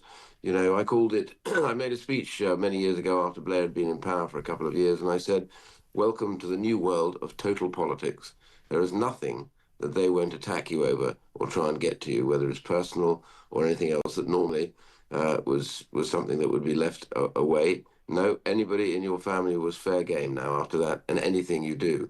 So that's total politics, but if you live by the sword, you die by the sword. Absolutely. That's the simple fact of life with him. And that's my point, because of, I always think back to Gavin Williamson when, the tarantula in his office, and he was supposed to be this sort of, dark, studious person who had pressure on everybody, and it comes back to bite you on the backside. And I think that's what I mean about Mandelson. Do you think it's a wake-up call to other politicians, to people on all sides, his arrest? Well, I obviously think that if people thought for one moment that behaving like Peter Mandelson was the right way to get on in politics, I think this has shattered that illusion. The fact is that it's a privilege to be a politician, a member of Parliament, and it's an even greater privilege to be in government as a Secretary of State or even as a minister. These are not jobs in quite the same way that somebody who goes off and gets a new job in another company somewhere in the private street. These are taxpayer-funded, important positions in which your decisions can change lives for the good or for the ill, and you therefore need to do it with a genuine belief that what you're doing is right, and to be as open as possible about it. And I think that sense of privilege goes, and that's why I always say to people, being a politician is not a career. If it's a career you want, be a lawyer, be a builder, go and do something where, you can swap jobs and go off and do other things, get higher salaries. Being a politician has to be a vocation. Mm-hmm. And if it's a vocation, then it has to be done on the basis that you genuinely believe, and I'm not just saying this in a way to sort of puff up everybody, myself included, it's just to say this very simply. It's a vocation because it's a privilege. You are serving people, you are not their master. And that's what seems to have gone wrong at times. A lot of people, I think, in this country quite rightly are judging the royals and politicians. We'll talk about the royals in a minute. What does this say? You're a hugely respected parliamentarian. You've been a party leader. What does this say about our Prime Minister's judgment, Ian? Well, I must say, that's the thing I can't understand. I do not understand why, with all that track record that Mandelson had, even if you don't know anything at all about the interchange, about these documents, about sensitive information, even not knowing that, there's enough evidence there. And I was one, I'm not, by no means, I was no particular forecaster of the future, but at the time when we heard he was going to be put into post in Washington amongst our most important ally, I and many others said, what in heaven's name are you doing? This man's already had been sacked twice. He's already had dark clouds hanging over some of his activities and his behaviour. And yet you are going to entrust with that man a whole series of important facts when you cannot have real trust in him, and it was astonishing. And I just thought to myself, I don't understand why the Prime Minister's doing it. Maybe he was heavily advised by those around him, some of whom have been sacked. But, I asked one simple question. If Mandelson is now being looked at, if two of his close members of staff, the Prime Minister, have had to go, then why Jonathan Powell's still sitting in the same post?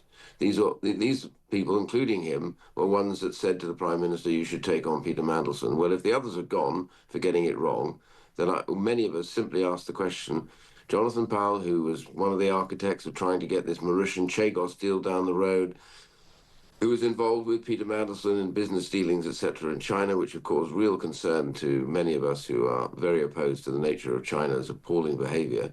My question is seriously, well, if you're clearing out, you need to clear out everything, and I think that Jonathan Powell should go too. This is the reason I asked the question. I genuinely believe, all roads lead to... I haven't heard anything from Tony Blair. I think the rot goes deeper and wider than Mandelson, which is why I asked the question whether he will squeal. Do you agree that the rot goes wider? Well, you never know until, as I say, like dry rot in a house, you never know you've got dry rot until you stumble across it, or you're trying to deal with one patch and you suddenly realise it's riddled all the other beams. All I can say is I cannot in any way give some kind of advance warning about him, because everything that I know about him was literally in the public domain. I simply say you never know. Once you start digging away, you'll find out just exactly how deep this all goes. All I can say is the judgment of the Prime Minister here, I think, is desperately at fault. With all that he knew, even this idea that maybe he knows things about people, I have no idea. But even if he did, why are you putting him in a position where what he says to the President of the United States and to the officials can literally be the difference between war and peace? And I simply say this was a bad decision made by the Prime Minister, whose judgment is now being questioned on a number of things. Couldn't agree more. I didn't feel, even at 60, that I'd be sat on a national radio station about to ask Ian Duncan Smith the next question. Taxpayers' money paying for massages plus expenses, travel costs, etc. Andrew Mountbatten, Windsor, the web of deceit continues. Parliament, I'm interested from your perspective. Yesterday, I think the Prime Minister of Australia wrote and said we should remove him from the line of succession. Do you think that will happen quickly through Parliament? Is there any way that money could be clawed back through Parliament? What view do you think Parliament will take of him and the royal family in a wider context, Ian? Well, I'd like to separate him out from some of the members of the royal family and the institution itself at the moment. Obviously, the problem is that this individual has got this sense of entitlement and has proceeded to behave in a manner that is likely to bring many around him into disgrace as well. So my question really is this an absolute lesson about the royal family, or is it an individual who is in fact damaging the very institution which many British people, myself included, believe is one of the straightest and best in the world? The royal family, I think, have a huge asset to the United Kingdom. I don't genuinely believe that there's any reality that somehow he was involved with the royal family on any of this at all. This is an individual decision. He should be treated as an individual.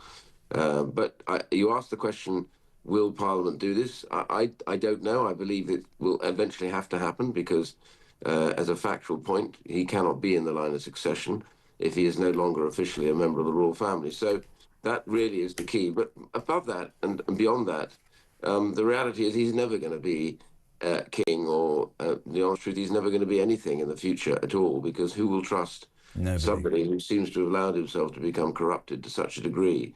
That's about personality. That's about an individual making the wrong decisions and corrupting many of those around him. But I have to say, for people like Princess Anne, the Majesty of the King, and also his heir to the throne, Prince William, I think they do a fantastic job. and they work very hard. And I have to say that I still support the royal family. I think some elected bod like me, I have to tell you. Listen, I do as well, but I fear that transparency is going to be a demand. Very quickly before we let you go, without too much detail, the Chagos Islands, Trump has finally come down on the side of it shouldn't happen. Of course it shouldn't. You're giving away sovereign land and 35 billion quid, you idiot. Britain, Telegraph were telling us yesterday, faces paying billions in compensation if Donald Trump forces Keir Starmer to backtrack on his ludicrous decision. What's the latest in Parliament on that? Do we know? Do you know, I'm sick to death of the government at the moment, pulling out this rubbish. Do you remember we were threatened that if we didn't do a deal with Mauritius, somehow we would face endless legal cases, that we had been told by the United Nations that we had to? No, we weren't. They prized, by the way, the chairman of that panel was in fact a communist Chinese woman. You couldn't make this up. Loads of those people that were on that panel were anti the UK even before they started. So let's be very clear about this. We had passed an exemption that we could not be proceeded against on any matter to do with the Commonwealth at the ICJ. And that is exactly how it is. So it was an advisory position. We don't have to and didn't have to do a deal with Mauritius. The reality is that the warnings that all those characters like Hermer and Starmer and Jonathan Powell have bandied around saying to us, and also that man Philippe Sands, who's going to gain quite a lot of money, I understand, out of this ghastly proceeding to try and sell his country down the road. All I would say is all of that amounts to nothing. Those threats are meaningless, and we would not and should not pay a single penny to anybody over those islands. We should stay there. The Chagosians want to go back there. They don't want to be Mauritian. They want to be British citizens. And I'm sick to death of every time you turn the television on or the radio, somebody comes up with another statement from the government. Oh, woe is me, we're all going to be damaged. Ian, I couldn't agree more. I have to finish there, but my friend, thank you. It's always an absolute pleasure to get your view on everything. Ian Duncan-Smith, former Conservative Party leader there, 7:22. Let's go straight to the leader of Advance UK and say a very good morning to Ben Habib. Morning, Ben. Good morning, Jeremy. Been a while. Look at you sitting there with your flags. Can I just ask you, because I know you've got a sense of humour, over half of councils are still failing to comply in this country with the crystal clear Supreme Court's judgment that a man is a biological man and a woman is a biological woman. The NHS are telling staff you can be I, me, she, her, he, him, they, them, z, zia, zem, zem. What do you identify as, Ben Habib? I think you've got one guess. I'm a testosterone-fuelled male. That's my boy. Welcome to the show. Blimey. Mandelson, talk to me. What does it say about the judgment of our Prime Minister, Ben? Yeah, you know, people say judgment. I think it's worse than that. His judgment is not just being questioned. I think his integrity needs to be questioned. What the hell is going on in the highest corridors of power in this country? Mandelson was thrown out of government twice by Tony Blair. He was then wrongly, clearly, ennobled. He was then brought back out of obscurity to a frontline position as ambassador. And we now discover that he was effectively abusing his public office by making money out of handing over sensitive information to Epstein in return for, you know, as I say, for small amounts of money, but perhaps other stuff as well. And the question I've got is not just about the judgment of the Prime Minister, but what else has been going on in those corridors of power? What else has been going on between Epstein, between Mandelson and others, which is repugnant? We know, for example, Starmer has a desire or a preparedness to take gifts from people like Lord Ali. Mm-hmm. His wife gets dresses bought for them. He's prepared to open the front doors of number 11 and number 10 to hold parties there for Lord Ali. Now, that in itself is a form of corruption. Is it deeper than that? Have we got the beginnings of what's going to bring down a house of cards as a result of Mandelson being arrested? And Andrew and Mandelson are both going to sing like canaries. There is no doubt. You know, I tend to agree with almost everything you say. I keep using the word squeal. There is no way in my mind, whether Mandelson is found guilty or not, it's an ongoing case. You and I both know what that means. There is no doubt that the patronage he has been given is a result of because of the length of his tentacles and what he's got on so many people. And I am utterly convinced when push comes to shove, and he looked, they described him as ashen-faced. I'd say he was looking like like he realises the game's up. He is going to spill, and I'll say something else which will go down like a lead balloon. All roads lead to Tony Blair, in my humble opinion, who we have not heard a damn thing from. Old Gordon Brown is, oh, it wasn't me. You brought him back, mate. Where's Tony Blair in all of this, Ben Habib? Absolutely right. The devil of British politics. The man should be behind bars already for a number of things, including, of course, his illegal war in Iraq. But Blair is Teflon. Yeah. He seems to get away with everything, and so was Mandelson. But as you say, he will squeal. So was Mandelson. But he will now squeal. Let's see where this leads. And if Mandelson should turn up magically dead in a prison cell, we'll know that was not suicide.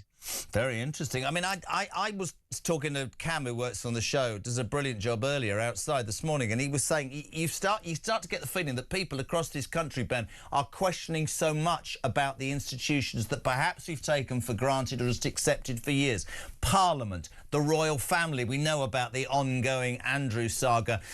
Ian there saying he's a sort of one-off. I get that, but I have to say that even people like me, a royalist whose dad worked for the royal family, are beginning to think, what else did they know? How do you give your son 12 or your brother 12 million quid and think that you're not paying? I don't know, and I love the monarchy, but I think people are beginning to question it, Parliament, and just, I hate the phrase, but just the institutions that we've become so used to forever.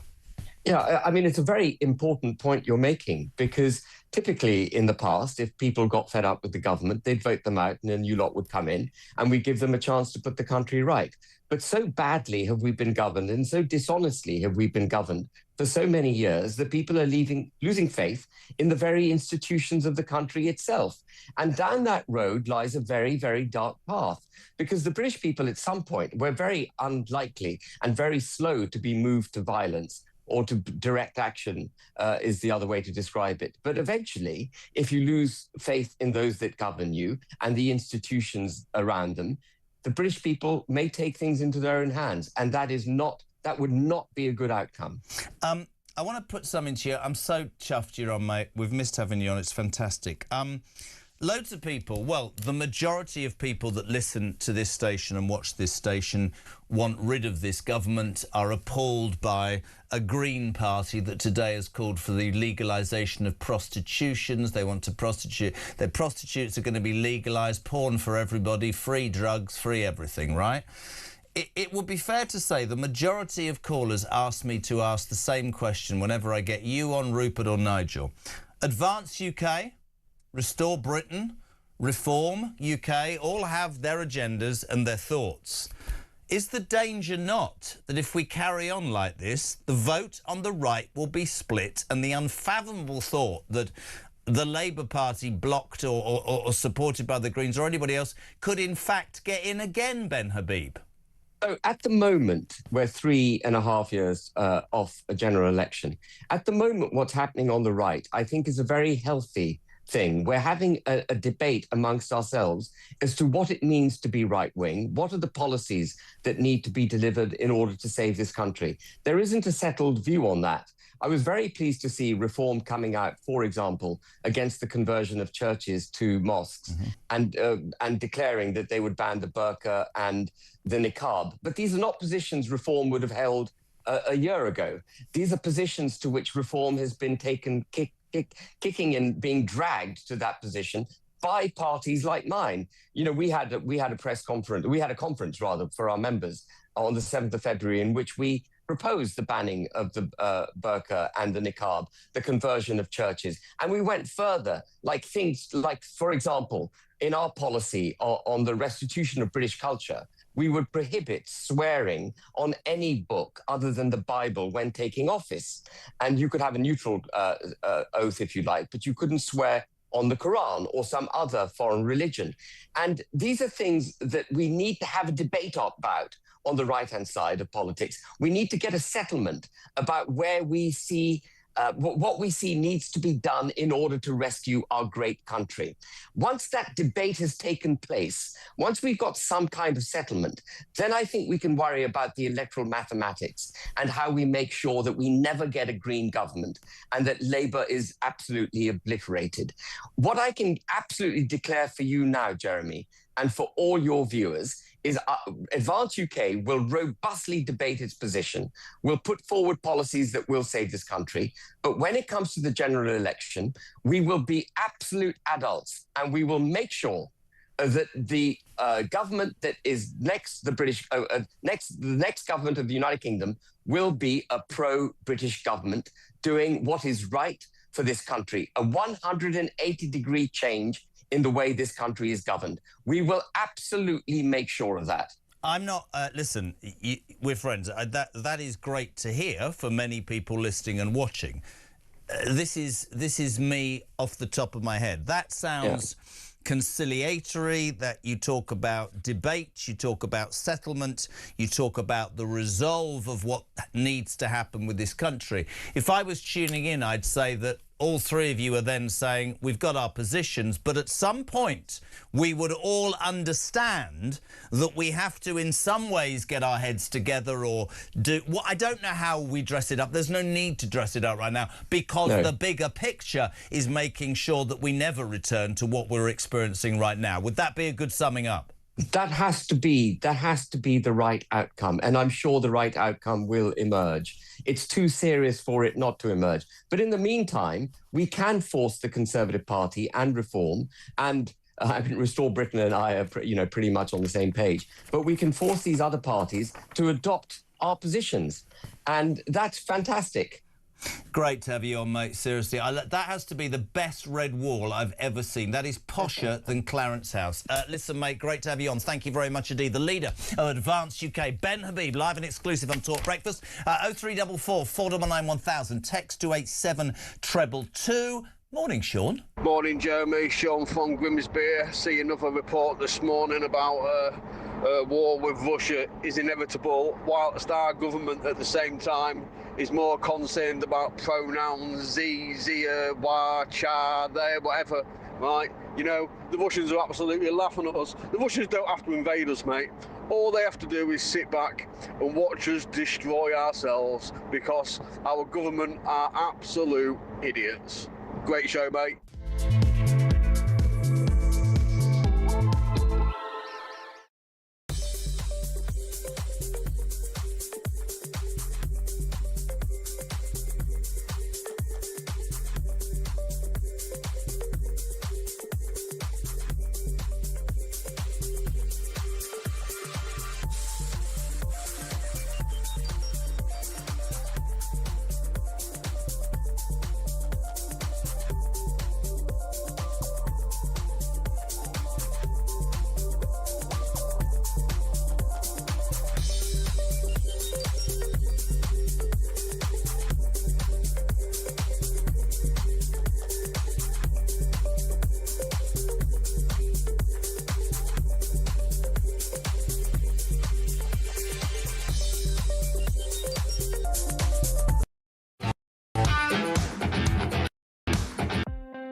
This is the Political Asylum, current affairs, international news. Letting criminals off while sending...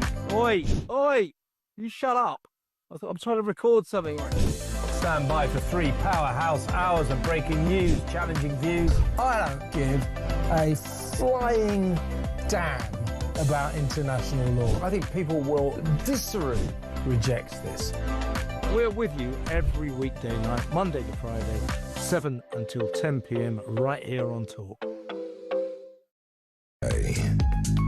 On DAB+, on YouTube, on your mobile, and on your side. This is Talk. Welcome back, 7:35. In a tick, that appalling story about Nottingham killer Valdo Callicane, who was freed and slaughtered 3 innocent people, young Grace O'Malley Kumar, Barnaby Webber, of course, and also Ian Coate in June 2023. We find out this morning, front page of The Telegraph, that the it's unbelievable. Mental health workers feared detaining Valdo Callicane would be deemed as racist, so they released him to commit the horror that has blighted so many lives. Barnaby Webber's mother, Emma, who is an incredible woman, with us. She's just joining and getting sorted. Thank you for your text this morning, by the way, 87222 and your voice notes, 0344 499 1000. Mark, why, oh why of bitter Ben and his anti-reform Farage bandwagon on your great show?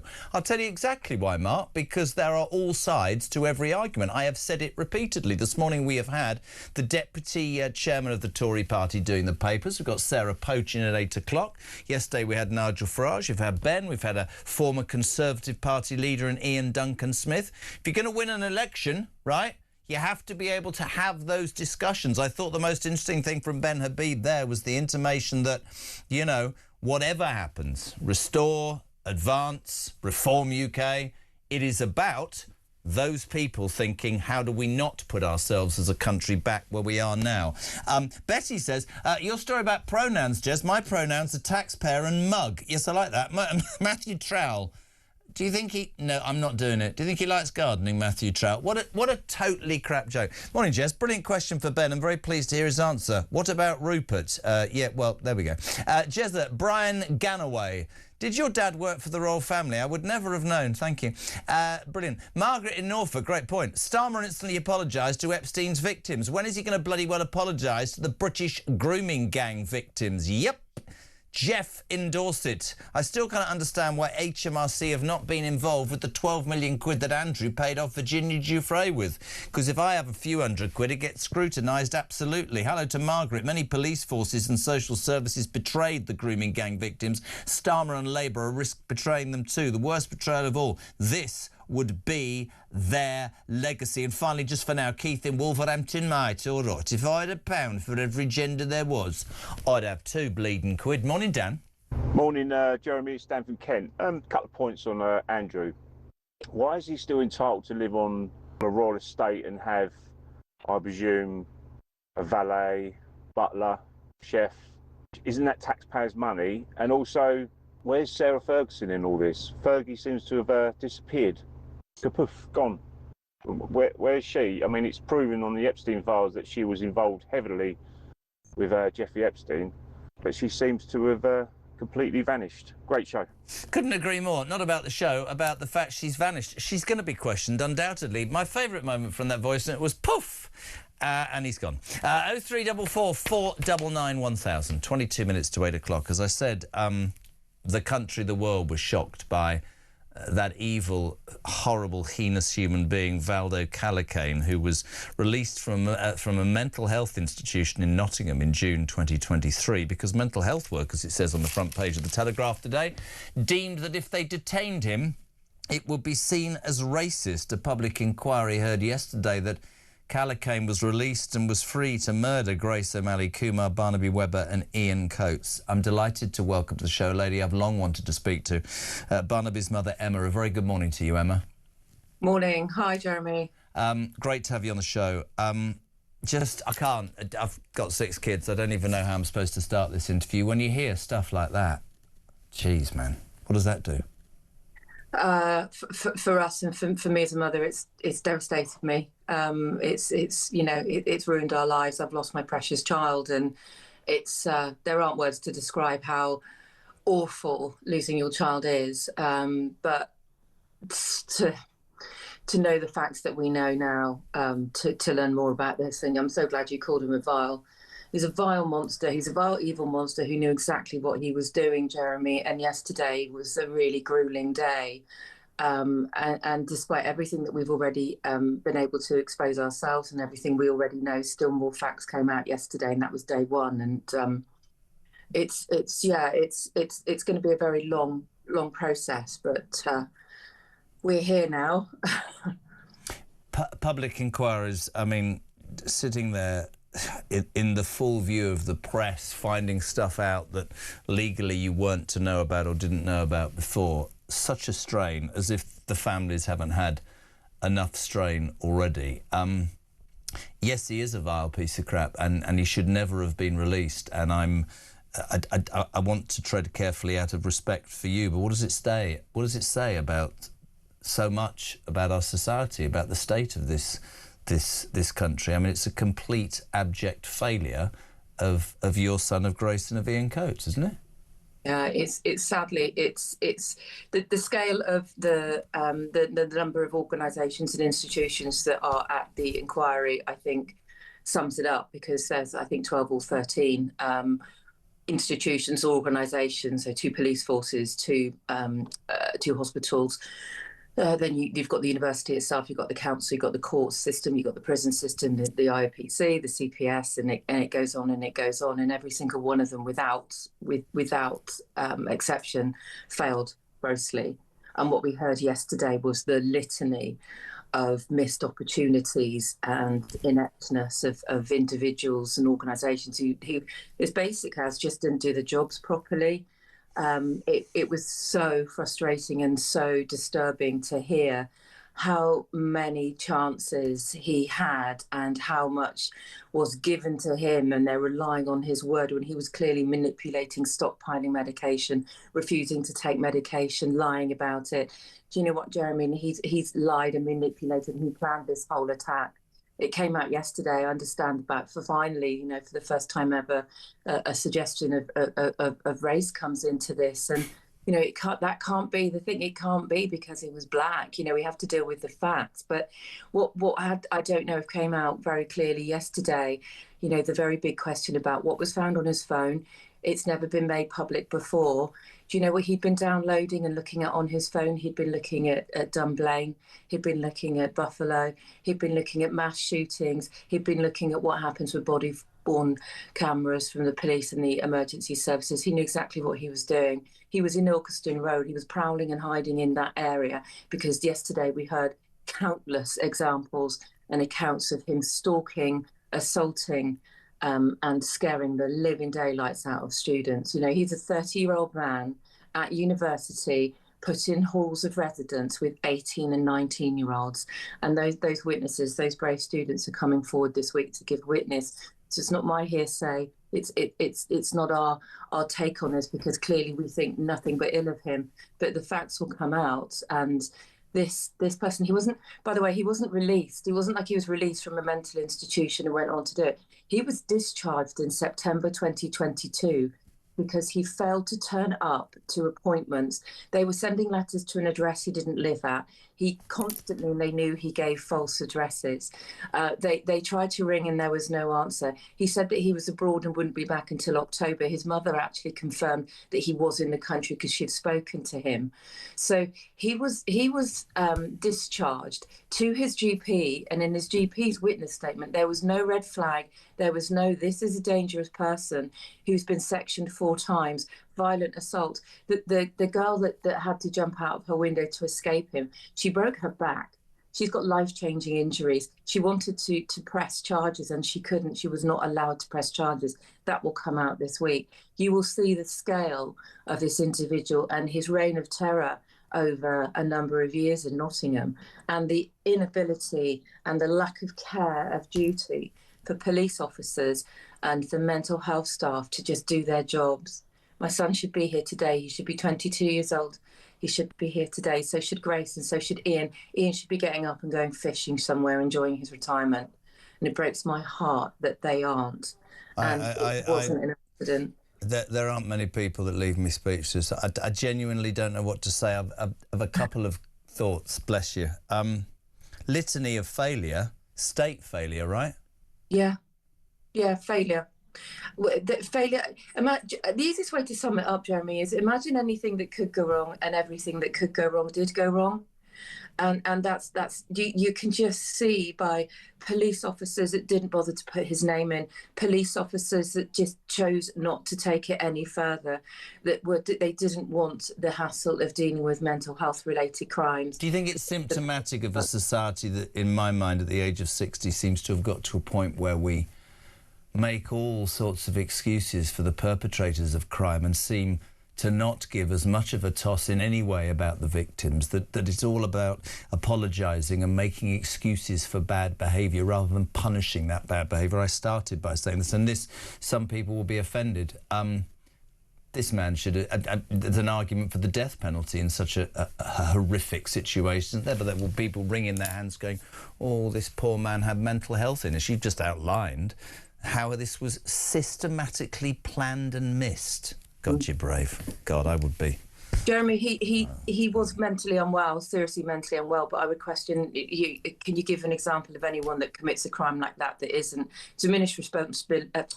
Diminished responsibility is overused and abused. The Law Commission have said that that's why it's being looked at again 20 years later. I understand there is a level of sympathy with people who are mentally ill. I class myself as mentally ill. I have to take all kinds of medication just to stay alive these days mentally. But with regards to him, there's every chance that the statistics prove that he'll be out within 5 to 10 years because he's in a hospital. He's in a hospital. He's not serving any punishment for his crimes, and he's mentally unwell. It's a mental health order, but it's still a mental health crime, and you can never take the word crime away from that. And how do you feel that he was genuinely released or this story discharged because of the colour of his skin? Well, I think that was part of the discussions. I think we have an NHS and probably a police service that are worrying about hitting targets.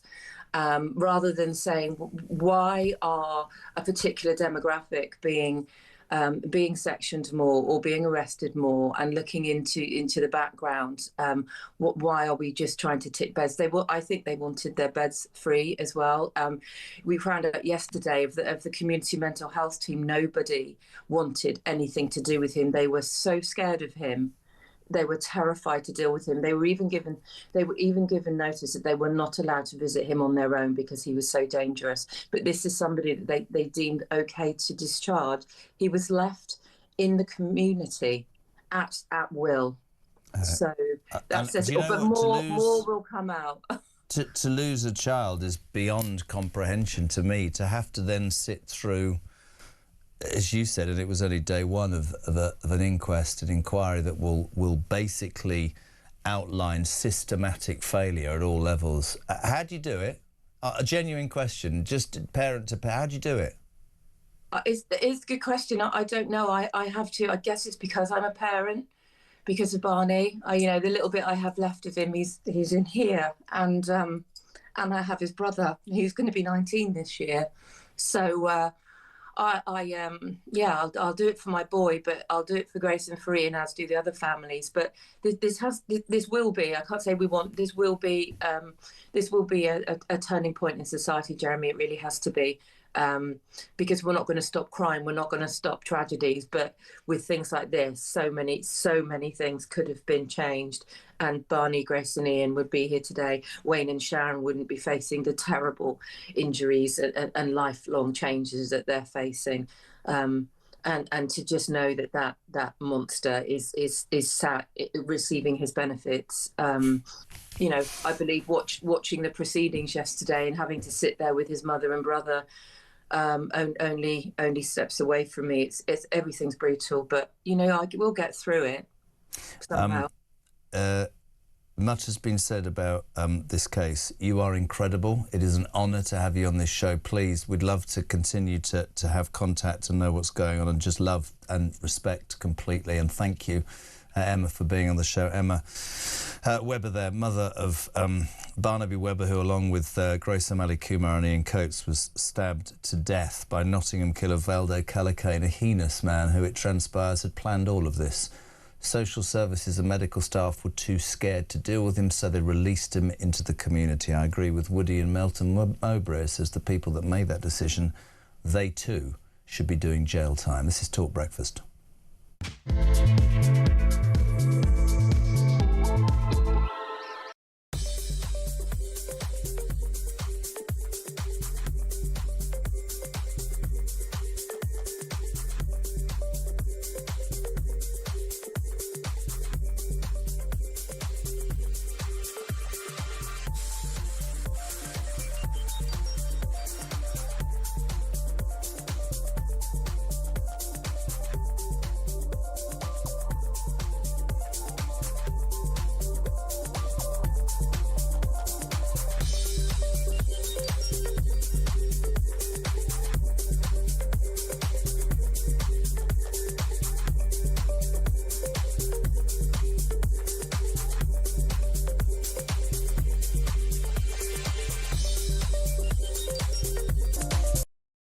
across the UK, on DAB+, on YouTube, on your mobile, and on your side. This is Talk.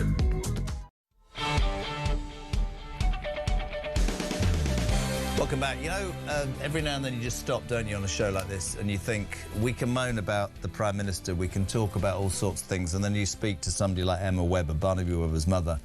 How dignified, how humble, how decent, how right, how correct, how just amazing woman. Thoughts with her and her family, and I think it's really important in the society we live in to understand what she just said, that over the days and weeks that will follow with this inquiry, it will come out that that vile, heinous human being should not be excused by the lefties who'll go, oh, he's mentally ill, this was planned. And the people who released him because they were too scared to deal with him, do they have blood on their hands? I've no idea, but honestly, for Emma, total respect. It is 8 minutes to 8 o'clock. So much to come this morning on the show, by the way. In the next hour, Sarah Pochin, the First Lady of Reform, Runcorn and Helsby, the lady that won that by-election, will be on this show. And also, it was 4 years ago today, of course, that Ukraine was invaded by another fiend, Vladimir Putin's Russia. Kira Ruddock, Ukrainian MP, who's been a voice piece for the Ukrainian regime, will be on this show after 8 o'clock this morning's 0344 499 1000. Very good morning to, this is new, Julia Lopez, Shadow Secretary of State for Science, Innovation and Technology. Good morning, Julia. Good morning, Jeremy. How are you? So you shadow my uncle, Peter Kyle. That's a joke, by the way. I have nothing whatsoever to do with the Labour Party. Breaking news. I was not aware. No. Can I just ask you, I'm guessing you just heard Emma Webber on the show there about her son Barnaby, who along with Grace O'Malley-Kumar and Ian Coates was stabbed to death. What's happened to our society, Julia, that a killer is released, cast out and not dealt with because people are either too afraid or just don't know what to do? I mean, that is an appalling indictment of where we've gone as a society, isn't it? Well, I think that's right, Jeremy. I only caught the second half of that interview, but what I heard was absolutely heartbreaking. Any parent listening to that would be terrified, thinking that the same could happen to their child. And I think anybody in public service has to be completely honest and transparent and create an environment of transparency about why these things have happened, but also the sort of decisions that are being made daily. Are we making the decisions for the right reasons? Are we thinking about protection of the community over and above the needs and issues in relation to an individual? Are we being honest about what's going on with that individual's care and what is right, as I say, for the whole, not simply for an individual who may have mental health issues but also can present a very, very serious danger to the public? I have had a case in my constituency where there was a very brutal attack. We cannot let mental health override the fact that this is people's lives that are in danger here, and we've got to make sure that the system responds to those concerns properly and doesn't simply think, as I say, about the individual's needs above and beyond everybody else's. It just strikes me, Julia, that we've got to a point, as I said to Emma, where we make excuses now, certain parts of our society, for the perpetrators of crime and not for the victims. Yes, Callaghan was mentally ill. It was also, if you study the evidence, and more will come out, it was absolutely planned. They found what he'd been searching for, death and Dunblane and all that. She said it. It's an extraordinary story. Emma's an incredible woman, and we'll do more about that. But yes, I agree with you. Absolutely. Must be an interesting place to be Parliament at the moment, with Lord Peter Mandelson arrested last night. Oh. And your leader... Well, I know. Your leader's the one that got it out of Starmer, that he knew... What does it say about the Prime Minister's judgment that this piece of crap was allowed to come back at the third or fourth time? Well, I know, I find it extraordinary. I mean, it was September that Starmer reiterated that he had full confidence in Mandelson, and it's only because of Kemi's pushing and the mechanism of the humble address that we have the opportunity to have a look at the documents that surrounded that. But regardless of the documents, Keir Starmer knew that there was political risk that came with Peter Mandelson. He made the appointment with open eyes. It's not the first time that Peter Mandelson has been removed from his position. He is a figure of political risk. Gordon Brown had issues with him. Gordon Brown chose chose to bring him back, actually, and now he lives to regret it. And, you know, it's an interesting combination of, you know, the architect of New Labour. There's more stories coming out, not just about the time of New Labour, but also this outfit called Labour Together. Your listeners may not have seen, there's another minister who's now under fire because of how he's acted in Labour Together, which was the vehicle which effectively got Keir Starmer elected to the leadership of the Labour Party. Labour is tearing itself apart on this. I don't know if you saw, Jeremy, but yesterday in the Chamber, it wasn't the opposition that was giving the government the hardest time. It was Labour MPs who are absolutely furious. All of the Corbynites now popping their heads up, reminding Labour of exactly what Keir Starmer did to get power, and the poison that is effectively still in the government because of that time. And now you've got the combination of that with Mandelson. I couldn't agree more. We've got Carl Turner on, and there's one thing I just want to say to you very quickly. I wish we had more time, but you think about the fact that oh, here we go. Somebody with a banner. Yeah, no doubt behind you. Oh, is there? Yeah, no, don't worry about that. You think about the fact that he gave Mandelson that job despite knowing about his links to the paedophile, and then you add to it, as so many of my listeners say, that still this man will not call a national inquiry into the grooming gangs, and you can quite seriously understand the people that say, you know, for a human rights lawyer, he doesn't seem to give a toss about young people, does he? Well, I think this is the thing. I watch every week as he stands up and is a man that has this sense of, I'm a man of dignity and of decency, and that was entirely his pitch, not just to the Labour Party, but also to the country. And I think it's a pose. It's a pose that actually is not authentic. He is able to make very politically ruthless decisions to make sure that he gets into power, and then it turns out that they are disastrous decisions. And the problem for your listeners is that it means that this man is not governing. There are so many rebellions now stacking up, which we're going to see over the course of the coming weeks, rebellions that are going to be happening over immigration policy. We've seen the problems that have been caused by Labour MPs not having the guts to take through welfare reform. There's another very good rebellion building up over jury trials, because there's another disaster waiting to happen. Julia. So this is not just a sort of Westminster story. It has serious consequences for the governing of the country. Listen, I would love, please come back. That was fantastic. I agree with everything you say. Julia Lopez, thank you. Morning, Johnny. Morning, Jeremy. It's Johnny in the van.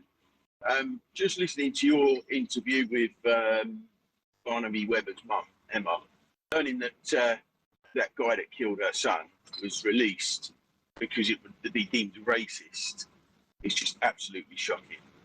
This wokeism is dangerous, mate. It's leading to people being killed.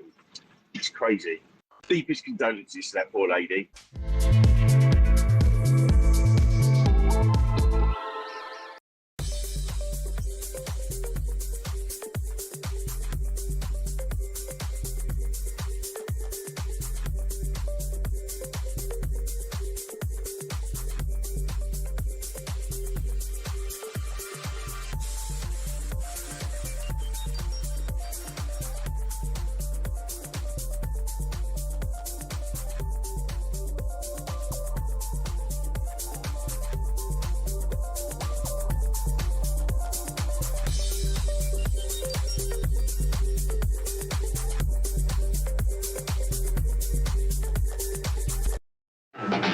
So we do remain committed to the deal. The base at Diego Garcia is absolutely critical to our national security. But we haven't already. Critical, yes, but following a legal case that took place, that position of the base was put into jeopardy, and we need to set that situation right so that we can continue to operate the base at Diego Garcia to make sure we've got a clear legal underpinning for that to happen.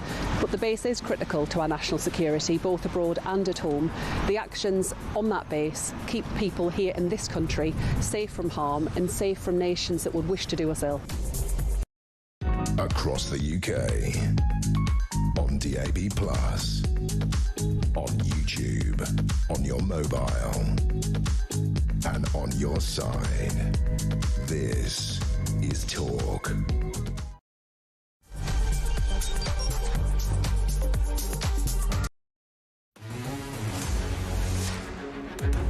Just breaking news in the last couple of moments. Extraordinary news.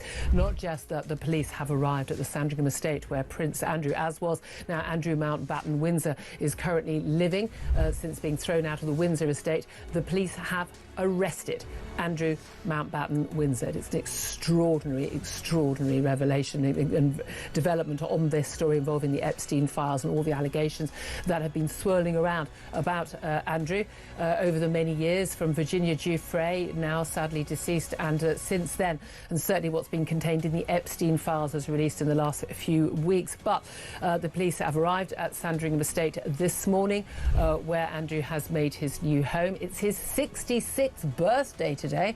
What a birthday present that is. He has been arrested by the police. Of course, the brother of the current king, the second son of our late Queen Elizabeth. This is an extraordinary development. Those of us who've been talking an awful lot about establishment cover-ups and lack of, should we say, interest by the police in what are very, very serious allegations against Andrew.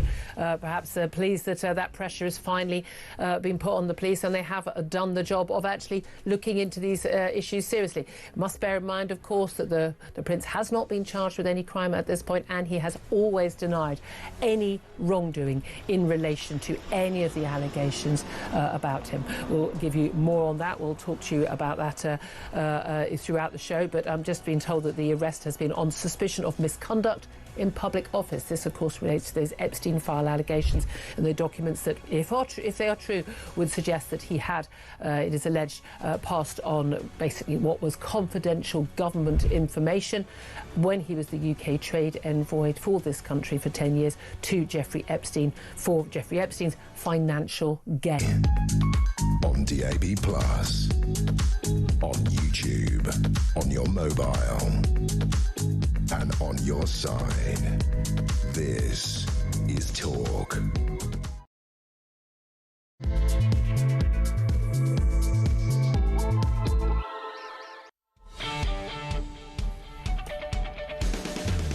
Welcome back. Just gone 8 o'clock. We're live across the United Kingdom. This is Talk Breakfast, the home of common sense, the home of alarm clock Brits. Thanks for tuning in, as ever, with the news, with your views. That's what it's about. Free speech. Imagine 0344 499 1000 is the number for voice notes, of course. Text to 87222. So many people touched by that interview with Emma Webber.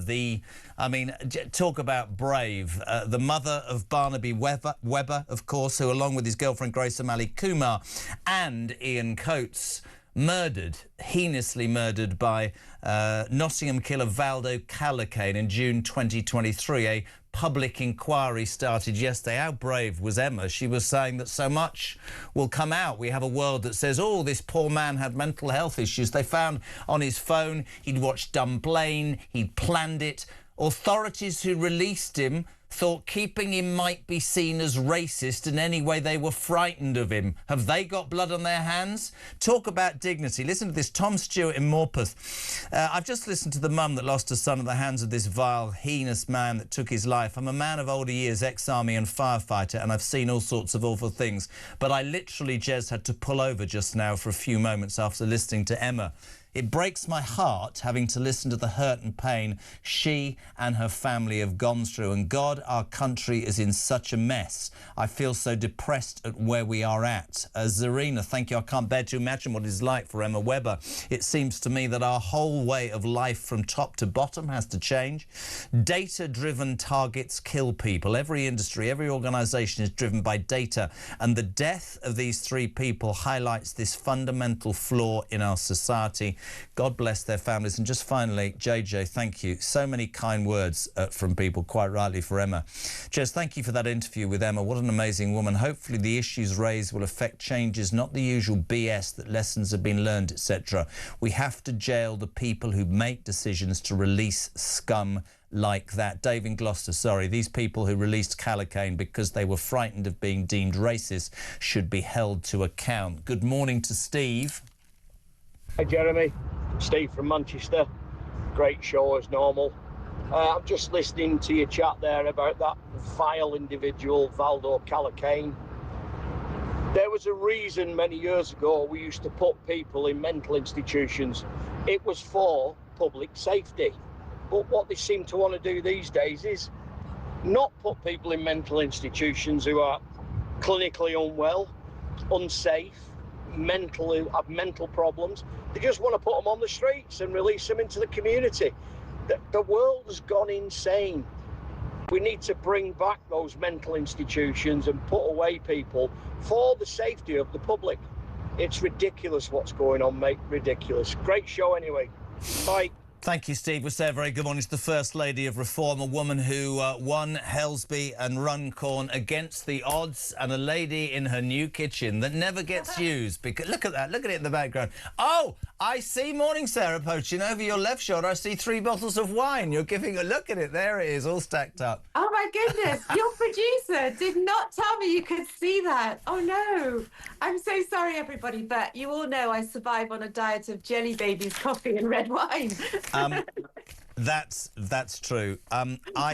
You are the perfect guest. What many people don't know about my mate Sarah is you spent 20 years as a magistrate. I'd like you to respond instantly to that story, that interview with Emma Webber, the mother of Barnaby Webber, who was callously murdered, heinously murdered by Valdo Calacano. It transpires this morning on the front page of The Telegraph, was allowed to be released from where he was held, an institution, because mental health workers feared detaining him would be racist. She went on to say that so much will come out in the inquiry that he'd planned it, and that people who were supposed to look after him, or rather nurse him, pushed away because they were scared of him. What's your response?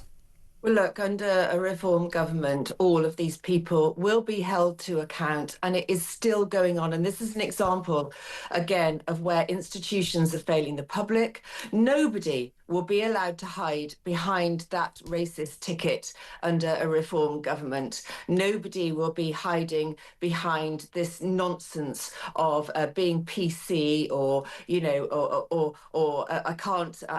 we can't hold these people to account. We can't detain these people because in fear of being called racist. That will not exist anymore under a reform government. And yes, as somebody who worked in the courts for 20 years, it breaks my heart that things like the grooming gang scandal are still not being dealt with because people are concerned about being called racist.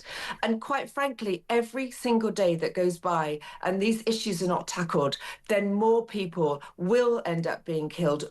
Every day, girls are vulnerable. Young girls are raped, tortured, abused. No one's doing anything about it. And it's an absolute failing of this system, a failing for the country, a failing for the British people. It's quite interesting listening to Emma Webber, who, I mean, I think is probably the bravest person I've ever spoken to, and I've interviewed a few people in my life. To lose your son, but to then make it your life's work to try and change a system. And she's talked, I mean, if you read The Telegraph, you just think, oh, somebody released him because he was black. Beyond that, on the phone, he'd watched Dunblane, he'd watched murder. I mean, I don't want to upset people. There are kids in cars, including mine. But this was systematically planned. The excuse of you're mentally ill. There are people who are mentally ill who should be detained. But no longer can we accept that mental illness in some instances or the colour of his skin should be an excuse. I believe, and I think I know she agreed with me, and I'd love your take, is that there's something systematically wrong with us as a country now, whereby we will make excuses for the Valdo Calacanes of this world, who frankly, in my mind, shouldn't even be. I mean, I'll have a debate about the death penalty. I don't believe that anybody, but some people say, oh, he was mentally ill. Well, lock him up then and throw away the bloody key, because 3 people's lives have been blighted. I fear that we've become so politically correct, Sarah, that we'd rather worry about his mental health than 3 people whose lives have been completely taken from them, and their families will have to deal with that forever. I couldn't agree with you more. And what a brave woman. And as a mum of 2 boys myself, you know, it just breaks my heart listening to her and what she's going through. But how brave now to be able to speak about it. I don't even know how she's got the will to come on and speak about these things. But yeah, it's a systematic failing that our institutions have got so woke and so sort of, you know, so concerned about the victim. About the perpetrator, that the victims are left, to suffer. And there will be more and more victims unless we start dealing with some of these institutions that are failing the public. And look, it is institutions ranging from schools, from local authorities, from social workers, from the police, and I went out yesterday on a raid with Cheshire Police. What an amazing police force. They are all about hardcore, back on the streets, locking up criminals. There's not a rainbow, a shoelace in sight at Cheshire Police. And I love them to bits because all they want to do is catch the baddies. But they are up against it. Are we allowed to say baddies? You might have disrespected them then, calling them baddies. That's a bit unfair. No, I'm with you.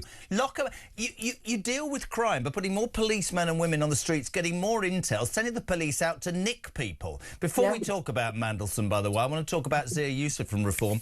Big announcement yesterday in Dover. I know you're keen to talk about this, and why the hell shouldn't you? Yesterday, Zia Youssef announced that all face coverings, including burqas and hoods, will be banned under a Reform government to boost safety. And I'm not just saying this because we're mates. You were the one that stuck your head burqa-free above the parapet some months ago and got a whole load of rubbish from a lot of people, didn't you? Yeah, absolutely. And I've never, ever regretted that PMQ because it's such an important issue on two fronts. And as I said, I was out with the police yesterday and we were talking about facial recognition cameras and facial recognition technology. And of course, any face coverings totally deter the police from their ability to identify criminals through facial recognition techniques.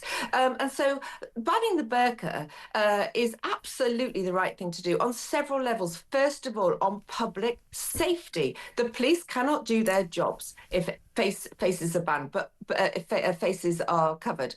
But also on the grounds of it's a misogynistic tool for the suppression of women. And don't tell me there is anybody that disagrees with that. And thirdly, it is a way of dividing society. How can you integrate? Now, where I live in London, past 8 o'clock, I don't go out down there on the streets because all I see is women clad head to toe in burqas with their full face coverings, walking obediently behind men. What do you say to people who say that is racist as a policy? Because what you're doing is taking away from people how they want to express themselves. Those women, you would say, in our society would be deemed as being, controlled and obedient and misogynistic.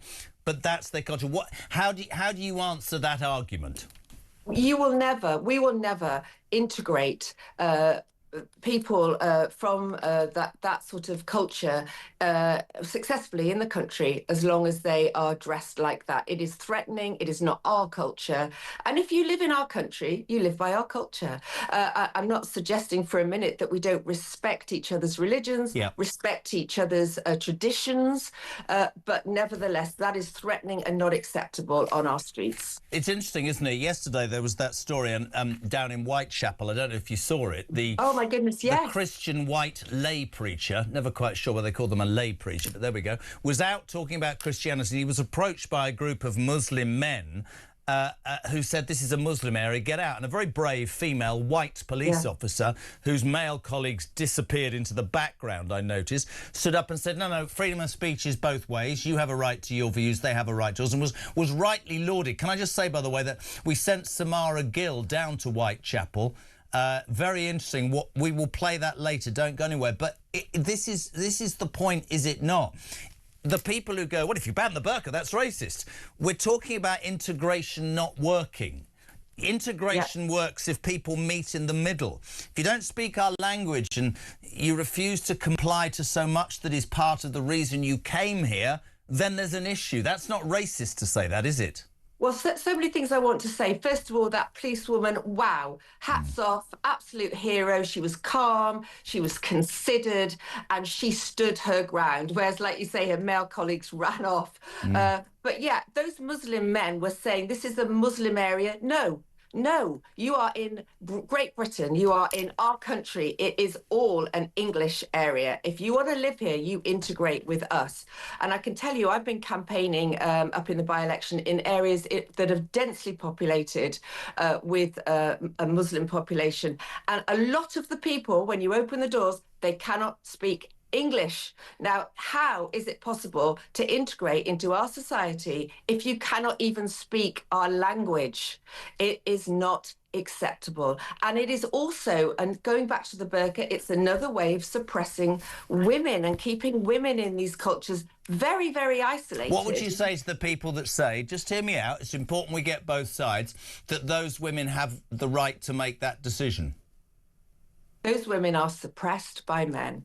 And I have never, in all my time campaigning in places like Bolton, very heavily Muslim areas, those women are suppressed. And you're not telling me that any woman wants to be covered head to toe in a black blanket with a little, a little opening to see out. No. I don't accept it. And you know what? They can do it behind closed doors, but not on our streets. How does that go down with the supporters of reform? Is it a policy that is very popular? Is it because I had Nigel on yesterday and I was talking about the Zia announcement about 300,000 deportations per year, and I was saying, the left-wing media are already writing it'll be an ICE-style removal, and actually, that will cause huge backlash. And Nigel said, quite ready for a backlash. And Zia said, I'm quite ready for a backlash. This burqa thing, there will be a backlash. You're ready for that as well, right? 100%. You know what? Zia, he's one of my heroes. He will be awesome as a Home Secretary. Zero tolerance. And I know the British people want that. But let me tell you a little story of yesterday. So I was out with immigration officers when we were doing some raids in Runcorn and on vape shops.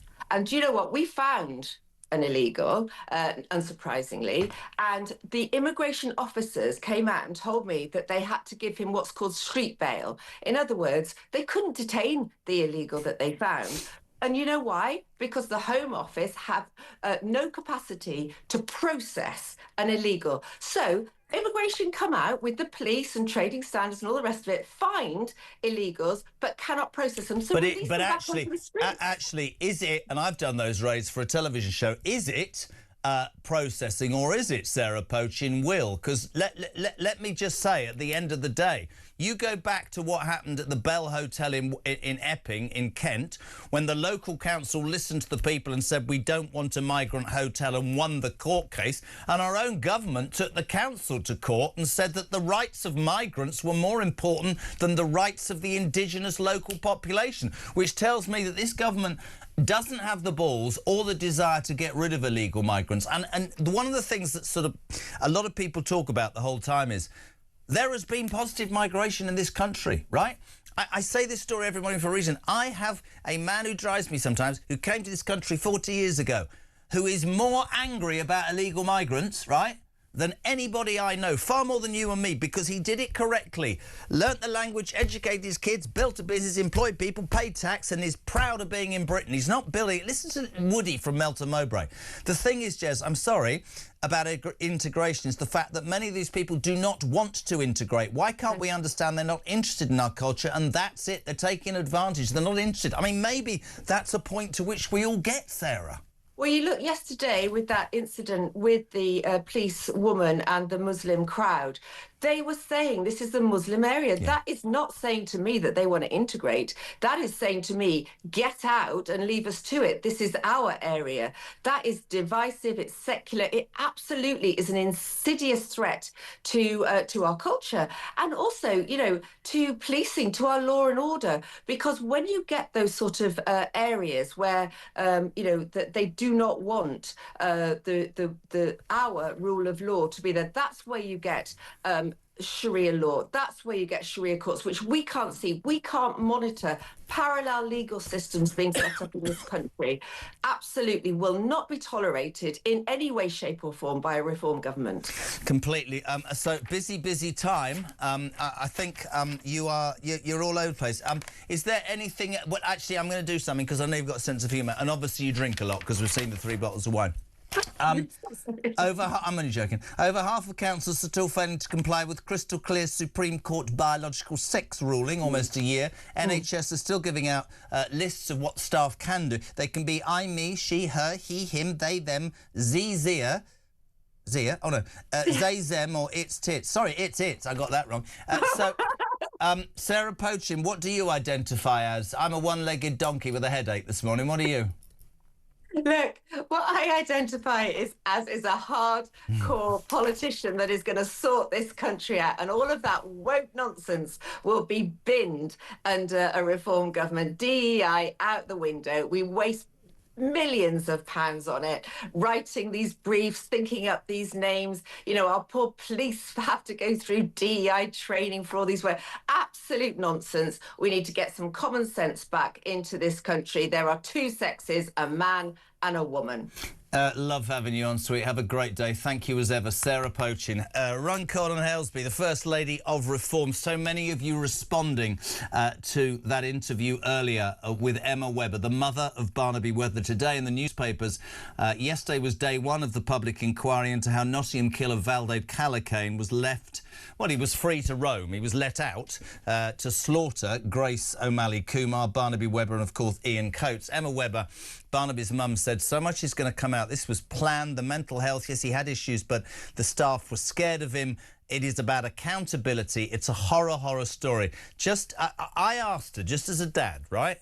I asked her how she copes on a daily basis. Have a watch, have a listen. It's a good question. I don't know. I have to. I guess it's because I'm a parent.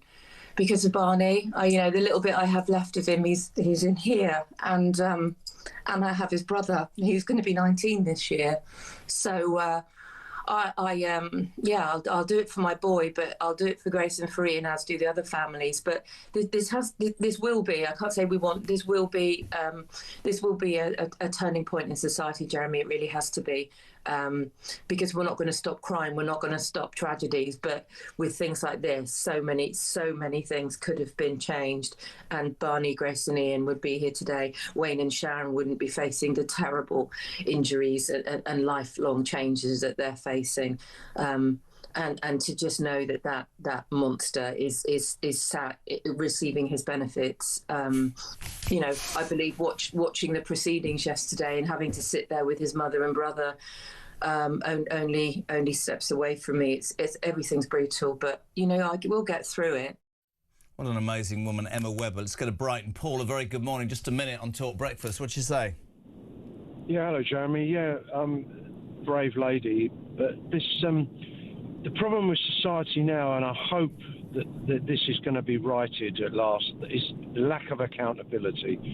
Right from it, we've got the Mandelson thing, we've got the Prince Andrew thing. I hope this is a start of things changing, and that people are forced to be accountable for their actions, right down to things like social services, where there is obviously a major failing in the Nottingham situation. I mean, if I can just briefly say, Jeremy, here in Brighton, over 50 years ago, we had a poor child that was killed by a stepfather. And the headline in the local paper said, "Never again." And yet, 50 years later, we still have Baby P, Victoria Cumberley, and terrible tragedies like that. But no one's held accountable. You've got Paula Venables and the post office scandal, not accountable as yet. Why aren't people in the public sector being made accountable? I run my own business.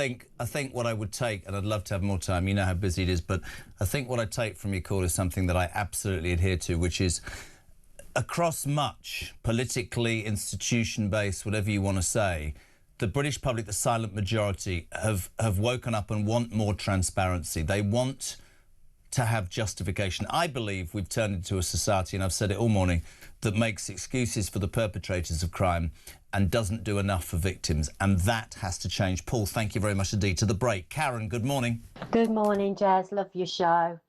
My mom had a cousin years ago who used to steal lipsticks from the shops, that's all. And she was put into a mental institution for kleptomania, and she was there until she died. So, you can see how things, I mean, that was so wrong, that was terrible.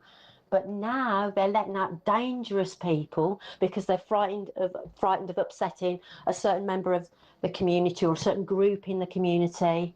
We're living in clown world, Jez, unfortunately. Anyway, mate, keep putting it out there because you're doing a great job.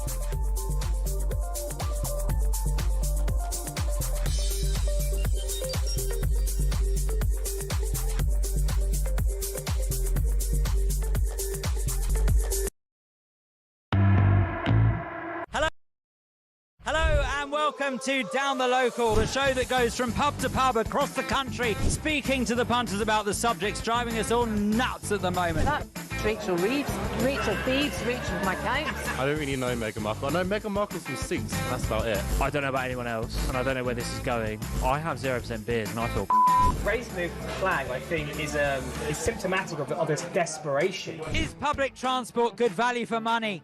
No, it isn't. You really don't like speaking to people.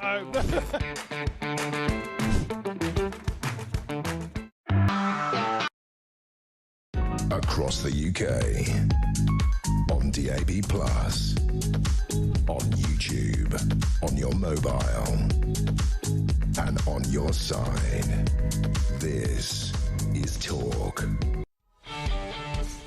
Welcome back, 8 to 28. We're live across the United Kingdom. This is JK on Talk. Breakfast, the home of common sense and free speech. And Oliver William Robin Carl is sat in the car outside his school, refusing to go in until Daddy says, have a great day. Have a good one, little man. And Rissi Roo, I'll see you in a bit. You want to do that for your kids when you hear that story of Emma Webber. If I could give a medal out right now, it would be to Barnaby Webber's mother. In fact, to anybody who's suffered from this. But I'm not looking at the other side. I'm giving you response as it happens. This is anonymous, but there's a reason for it. Jez, my wife worked at the same hospital where Calla Kane was held, albeit not on the same ward. They are understaffed, overworked, and given absolutely no support from within the NHS as they are skint. My wife took a 3-year degree to try and help these people, only to come home in tears after an 11-hour shift with no breaks. She was beaten up, spat on and abused. I absolutely agree, Jez, that this man is abhorrent, but the buck should surely stop with the government. There is simply not enough money being pumped into the mental health system. I will back that message by telling you that I once did a show with police for the weekend, and it was about the time that Spice was out and about. But anyway, one guy we had to arrest 5 times in one night and take him to the hospital the whole time, keep taking drugs, mental health issues, smashing stuff, causing all sorts of problems. Is that the police's job? Do we need to look in far more detail at the whole system? But I have to say this, right? There is still that argument that common sense has disappeared, and that somebody as heinous as Valdo Calacane, let's let him out because of the colour of his skin or because he's mentally ill. No, let's lock him up and throw the key away, because patently anybody with a brain cell would have told you that this guy is a goddamn liability. Can I just throw to something that I want to do very, very quickly? We mentioned that story yesterday about Whitechapel, the Muslim men throwing out the Christian white lay preacher, and the police one very bravely saying free speech works 2 ways. Later on, a great piece from Samara Gill, our reporter who went down. You might be very interested, by the way. Here's a little soupçon for later. Have a watch. It is a Muslim area. Yeah? Lots of Bengali people and Muslim people live around this area. If people say things that are offensive to Muslims, should the police be called? Yes, definitely. Is Whitechapel a Muslim area?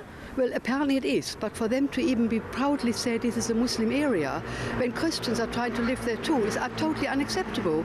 Don't miss that later with Samara Gill here on Talk Breakfast, the home of common sense and free speech. I want to say very good morning quickly. The Sun columnist Ross Clark. Great piece, Ross, in today's paper.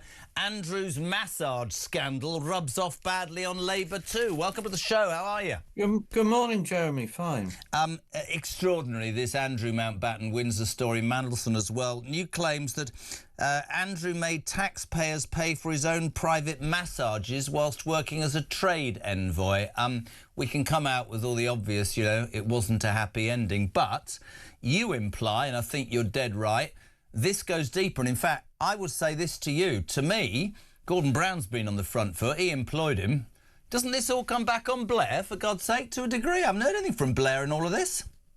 Well, it does. I mean, Andrew was appointed trade envoy in 2001 when Blair was Prime Minister, as allegedly on the lobbying of Peter Mandelson. Now, Mandelson had been business secretary, as you remember, so it would have been his business to find somebody to be trade envoy, but he had to resign from that job at Christmas 1998 because of his little problem with his mortgage loan from and the other loan from Jeffrey Robinson. So, it really does come down to the Blair era. And what was going on at that time, if you remember, is that New Labour wanted to modernise the monarchy.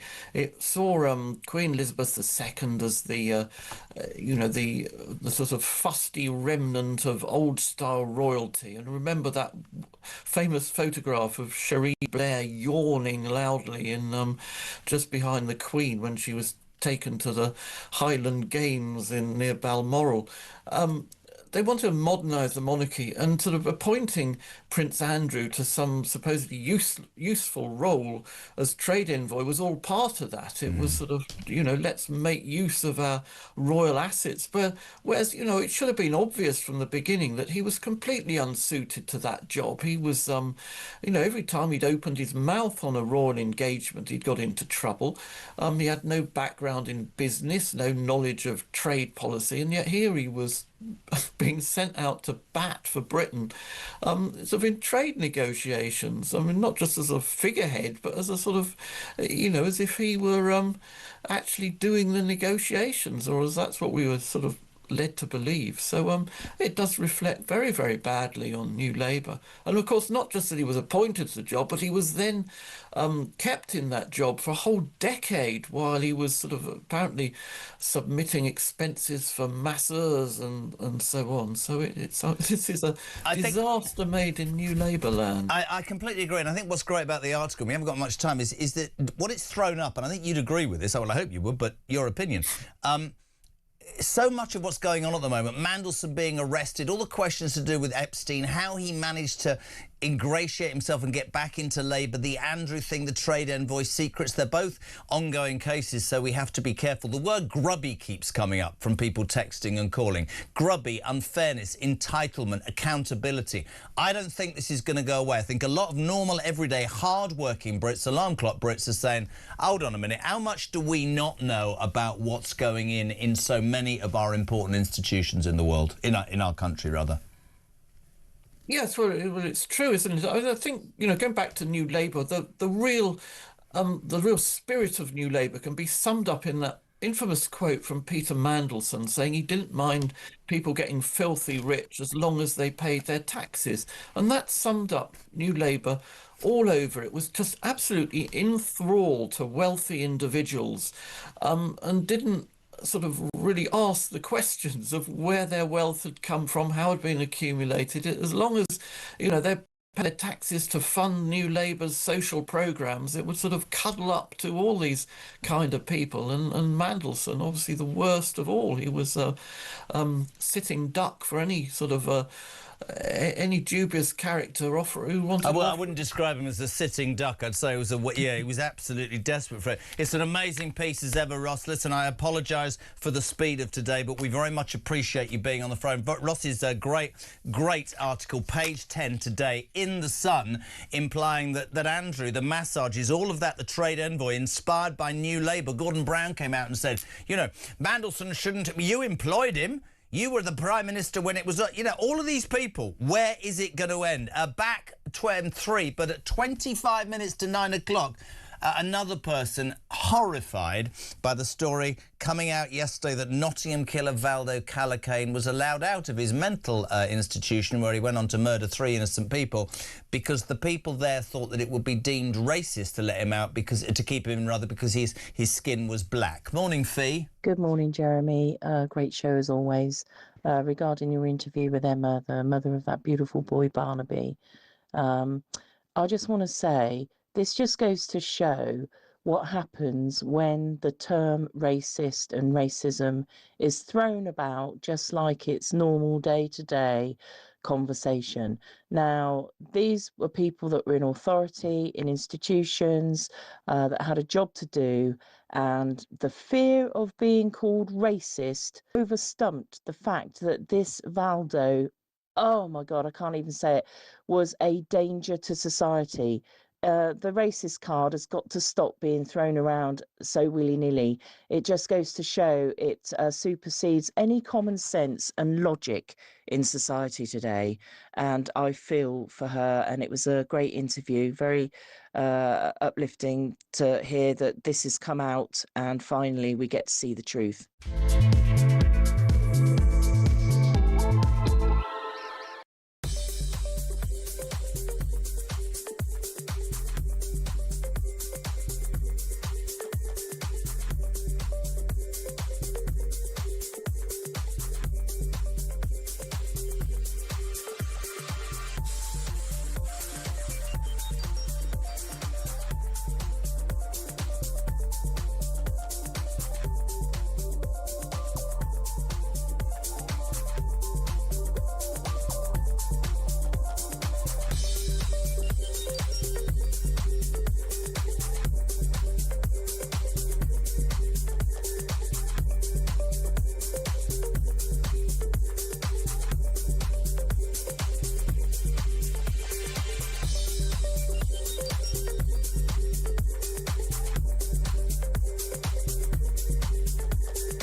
Across the UK, on DAB+, on YouTube, on your mobile, and on your side.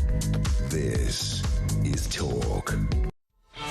Welcome back. 23 minutes to 9 o'clock. We're live across the United Kingdom. It is your show, the Talk Breakfast Show. It's about your opinions and your views on the news of the day. Common sense, free speech, it's all here. 0344 499 1000. So much response to Emma Webber, Barnaby Webber's mother, earlier, talking about the beginning of that inquiry into how her son and Grace O'Malley Kumar and Ian Coates were stabbed to death by, that fiend, vile fiend, Valdo Calacane. People jumped up and went, oh, he's mentally ill. He was released from an institution because the carers thought it would be wrong to let him stay in because of the colour of his skin. They'd be deemed racist, for Christ's sake. Hello to Jackie in Stoke-on-Trent. Morning, Jess. What the hell is going on? Hats off to Barnaby Webber's mum. It is sick that these barbaric monsters are allowed to slip through the mental health system. These departments are not fit for purpose. What about the Southport murders? These people shouldn't be allowed out in public. Bring back the mental institutions where these animals can be kept under lock and key. Now, you see, Jackie, a lot of people will be really, really offended. Just hear me out, and they'll go, oh, my God, how can you call him an animal? He's got mental health issues. No. You want to keep it talk and you want to listen to what Emma Webber said. Go onto YouTube and hear it back, because the woman said, the mother, and this was day one of the inquiry, on his phone, he'd been looking at Dunblane and other murders, how to get weapons, how to do... appalling. And all of that was missed, and he was released. We have to get past a point, surely, where we're going, oh, bless. And we go, do you know what? Do you know what? The truth of the matter is, you should not be at liberty in my society, right? You do not have either the mental capacity or you're just plain bloody evil. You're not living amongst our society. Good morning, Ellie. I hope it's Ellie. Hi, Ellie. Jez, I'm going to tell you something you're not going to be able to believe. I've got a friend whose father has been locked up, sectioned and locked up for years and years, and he receives his benefits. And when he dies eventually, they will get all that money. And she's rubbing her hands together going, it's up to about 50,000 so far. The longer he hangs on, the richer I'll be. And yeah, he's got about 50,000 so far. It's going to be more. Yet when my mum went into a care home, they made her sell the house. They took all her money down to the last £12,000. So I said to her, well, I feel very cheated that my law-abiding mother ended up in care, and we've had to give all of her money and all of her possessions and her house and her property and everything, and only keep the last 12,000. You're getting to keep all your dad's money because he's been sectioned. It's disgusting. I could not. That just about sums up. God, that is so spot on, Ellie. Morning, Jez. Love Sarah poaching. Surely not dealing with criminals because of race and excusing them using mental illness is politically and morally incorrect. I think every criminal is badly wired, says Mike in Whitney.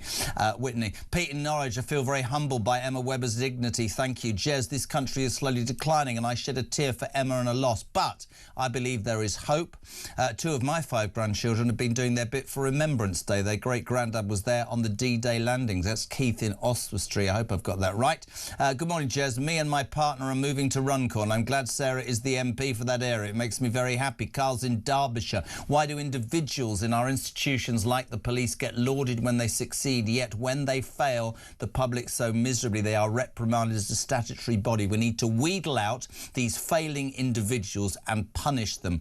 Joan says, I'm heartbroken for Emma. If you missed the interview, you'll be able to find it on YouTube later. We'll put it out there. It's just astonishing. Day 1 of that inquiry into how Valdo Calacane was released for free to slaughter 3 innocent people and ruin lives. 20 minutes to 9 o'clock. Today is a very, very special day for the Ukrainian people. Not that it's something they would celebrate, because their bravery over the 4 years goes without question. It was 4 years ago today that Russia invaded Ukraine. I'm delighted to welcome a lady I haven't spoken to for ages, a really strong and amazing woman. Kira Ruddock is a Ukrainian MP. She's live in Kyiv. Kira, welcome. How are you? Hi, Jeremy. Thank you so much for having me. You know, today we had electricity for 6 hours straight, so it feels like a super luxury. And we just hope that because we survived till the end of winter, there is something good coming right up. It's very hard to stay strong. People are really exhausted. I cannot begin to tell you how hard it is when you do not have heating and electricity and it's minus 25 outside. But look, at the beginning of full-scale invasion, people didn't give up. And right now, we are still here. Nobody gave us more than a couple of days. But that's the point I wanted to make. I mean, sometimes we can sit here and talk about some of the heinous things that have gone on here. For the Ukrainian people, as you said, 4 years ago, and I remember talking to you regularly, nobody gave you any hope at all. You've survived this for 4 years, and sometimes context is really important. We're just celebrating having 6 years, you know, six hours of electricity, which is extraordinary. Let's just talk about the resolve of the Ukrainian people. It doesn't show any sign of wavering. I'm sure there have been hard times, and I think that would have surprised the Russians and Putin more than anything. Would I be correct? Absolutely. Putin's plan for this winter was to freeze us to submission, to wind us down with the darkness. And I can tell you, this winter I spent with different people helping out the communities that were targeted the most. And it was very hard. I have seen so many tears. I have seen so many frustration and pain. However, I didn't hear one thing, something like, let's capitulate or let's do whatever it takes to get it over with. No, people understand who the enemy is. And we know for a fact that this thing that got us through the 4 years, through this winter, will hopefully get us forward. Like ability to stand together, to support each other, to believe in each other, to support our armed forces, because the truth is we wouldn't be here if it was not for them. What about Zelensky? One of the things that I'm interested in is the country still behind him? There was talk, I think, a few months ago of murmurings of discontent, but is he as rock solid as he was before? His support has been going up and down, but we cannot have elections during the martial law, and Ukraine never asked for elections during the martial law, so these ideas were coming from Russia and from the United States. So because we cannot have elections, there is no point of really trying to take President Zelensky down, right? Because he is standing for the country, he is doing his part, and we stand behind him. We will criticize him when the time comes. We criticize him for corruption cases, for sure. However, right now we still have to work as a team because it's for the team to survive. It's really interesting as well. I remember talking to you before about, and you actually, somebody said, oh, how could you ask her that? And you were brilliant. War fatigue doesn't mean anything to the Ukrainian people who are facing, if you look at the stuff on screen, I'll explain for you if you're on the radio, people's houses being burnt, bombed, no electricity, darkness, freezing, cold, dreadful. We shouldn't moan about anything. But is it a frustration? Is it a worry that perhaps the focus on this has diminished slightly across the world?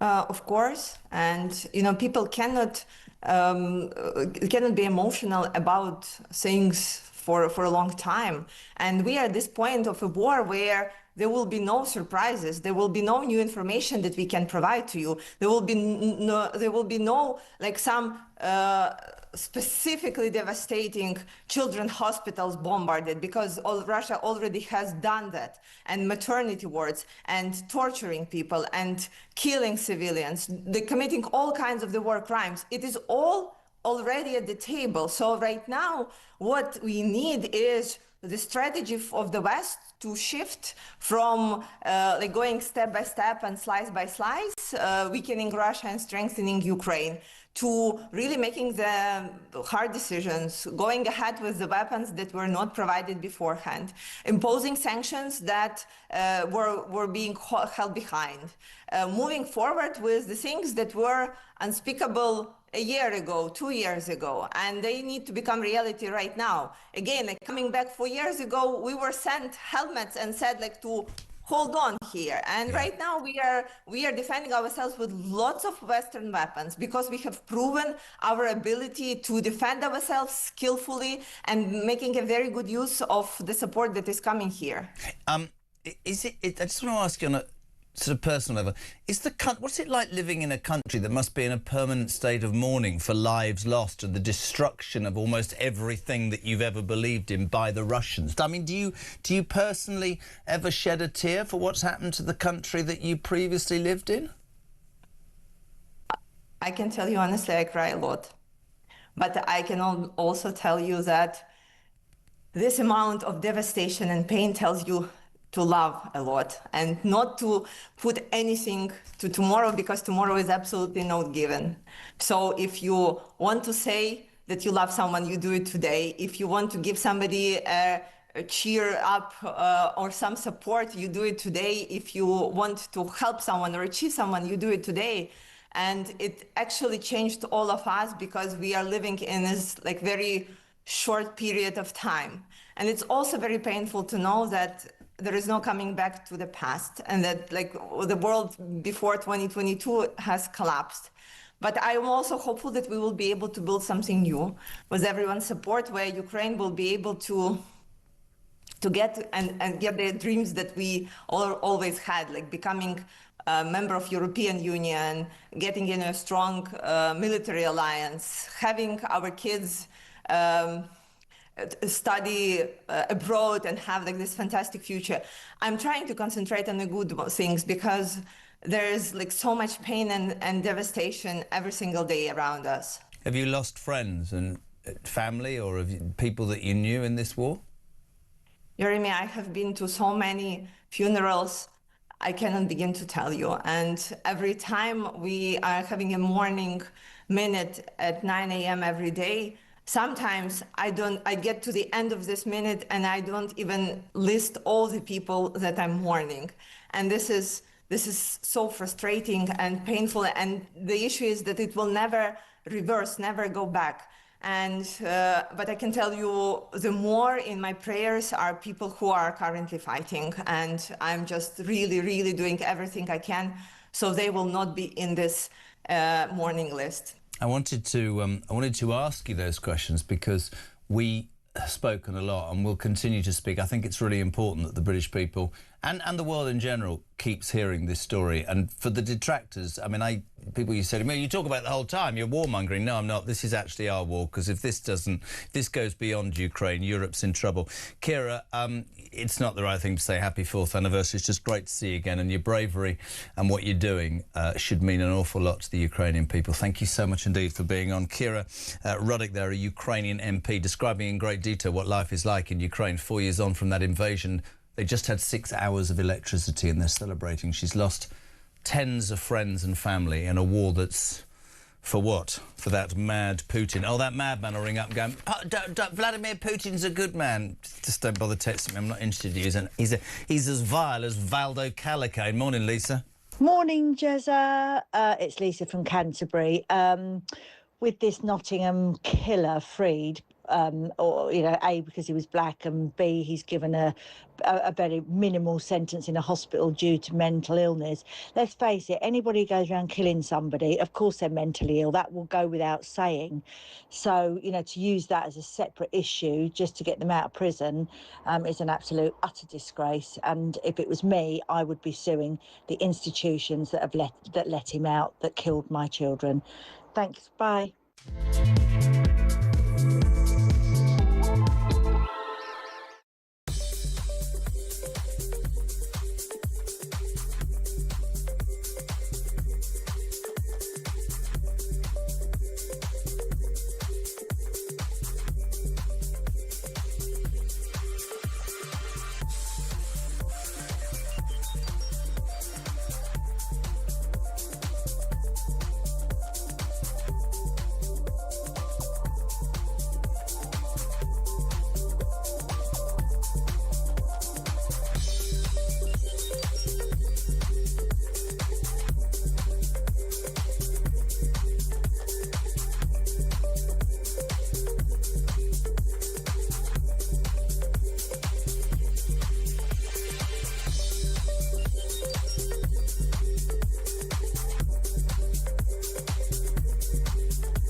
Good morning to you. This is Tour the Home of Common Sense with me, Julia Hartley-Brewer. Just breaking news in the last couple of moments. Extraordinary news. Not just that the police have arrived at the Sandringham estate where Prince Andrew, as was now Andrew Mountbatten Windsor, is currently living since being thrown out of the Windsor estate. The police have arrested Andrew Mountbatten Windsor. It's an extraordinary revelation. And certainly what's been contained in the Epstein files was released in the last few weeks. It's his 66th birthday today. What a birthday present that is.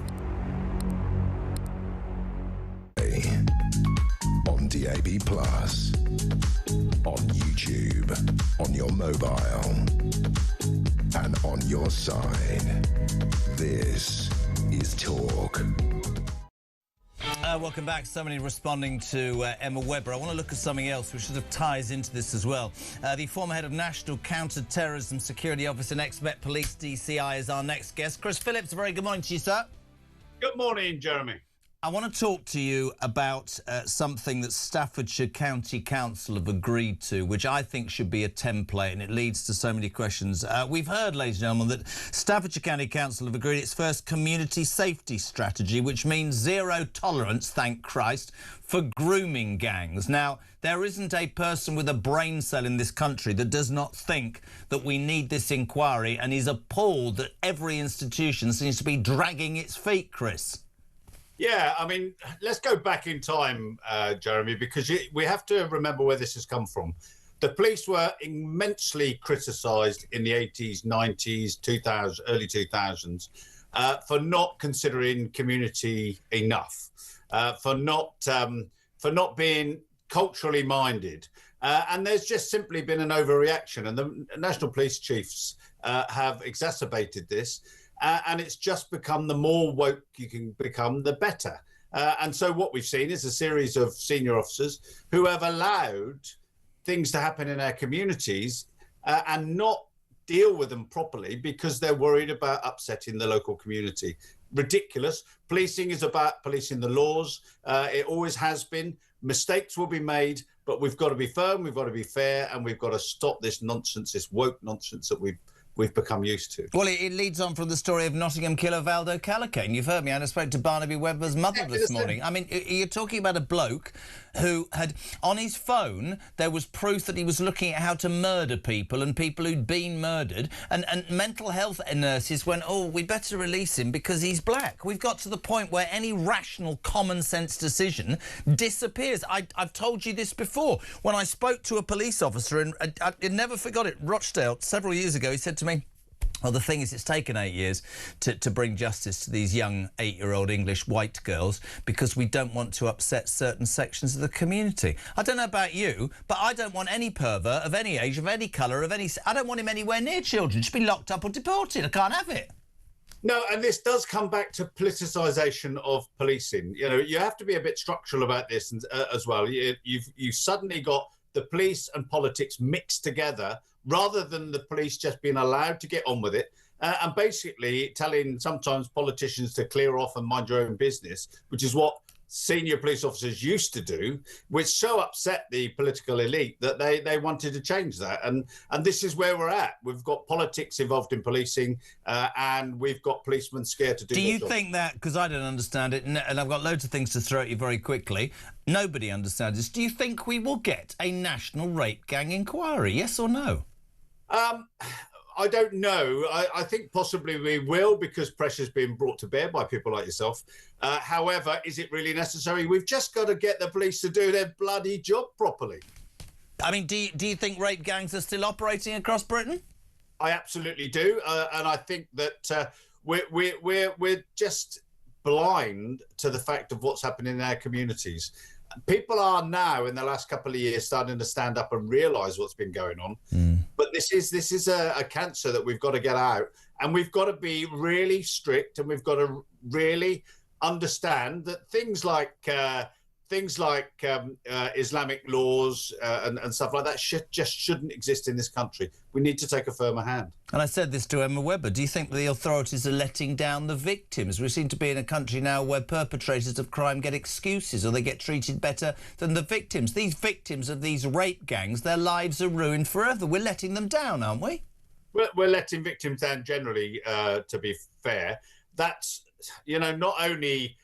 there's always been the case to some extent. The criminal justice system is an arse, but it's got worse, and it's got worse through underfunding. We don't have the police officers to do the investigations that we would have done previously. We don't have the court time and system to deal with the cases, and we certainly haven't got the prison spaces to deal with those that are actually convicted. You'll think I'm going to argue with you because I love everything that you say, but you see, I've written that down. And you're right. We get told we haven't got the officers, we haven't got the court cases, court time, and we haven't got the prisons. But we bloody well did have after the Southport murders when Keir Starmer wanted to put his extra police on the streets and within 24 hours arrest and put people in prison because his reason was, oh, they're all far-right thugs. It tells me that there isn't a will to do this. That's my point.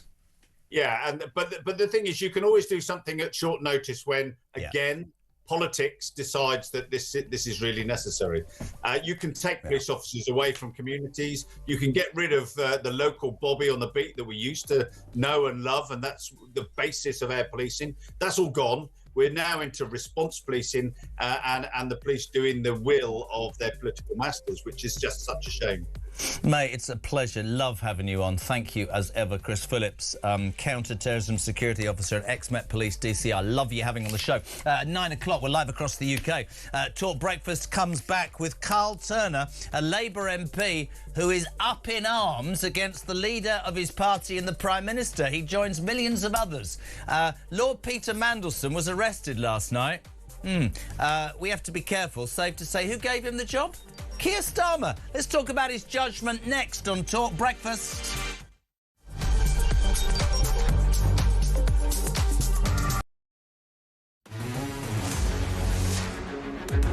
Just breaking news in the last couple of moments. Extraordinary news. Not just that the police have arrived at the Sandringham estate where Prince Andrew, as was now Andrew Mountbatten Windsor, is currently living since being thrown out of the Windsor estate. The police have arrested Andrew Mountbatten Windsor. It's an extraordinary revelation and development on this story involving the Epstein files and all the allegations that have been swirling around about Andrew over the many years, from Virginia Giuffre, now sadly deceased, and since then, and certainly what's been contained in the Epstein files as released in the last few weeks. But the police have arrived at Sandringham estate this morning, where Andrew has made his new home. It's his 66th birthday today. What a birthday present that is. He has been arrested by the police. Of course, the brother of the current king, the second son of our late Queen Elizabeth. This is an extraordinary development. Those of us who've been talking an awful lot about establishment cover-ups and lack of, should we say, interest by the police in what are very, very serious allegations against Andrew.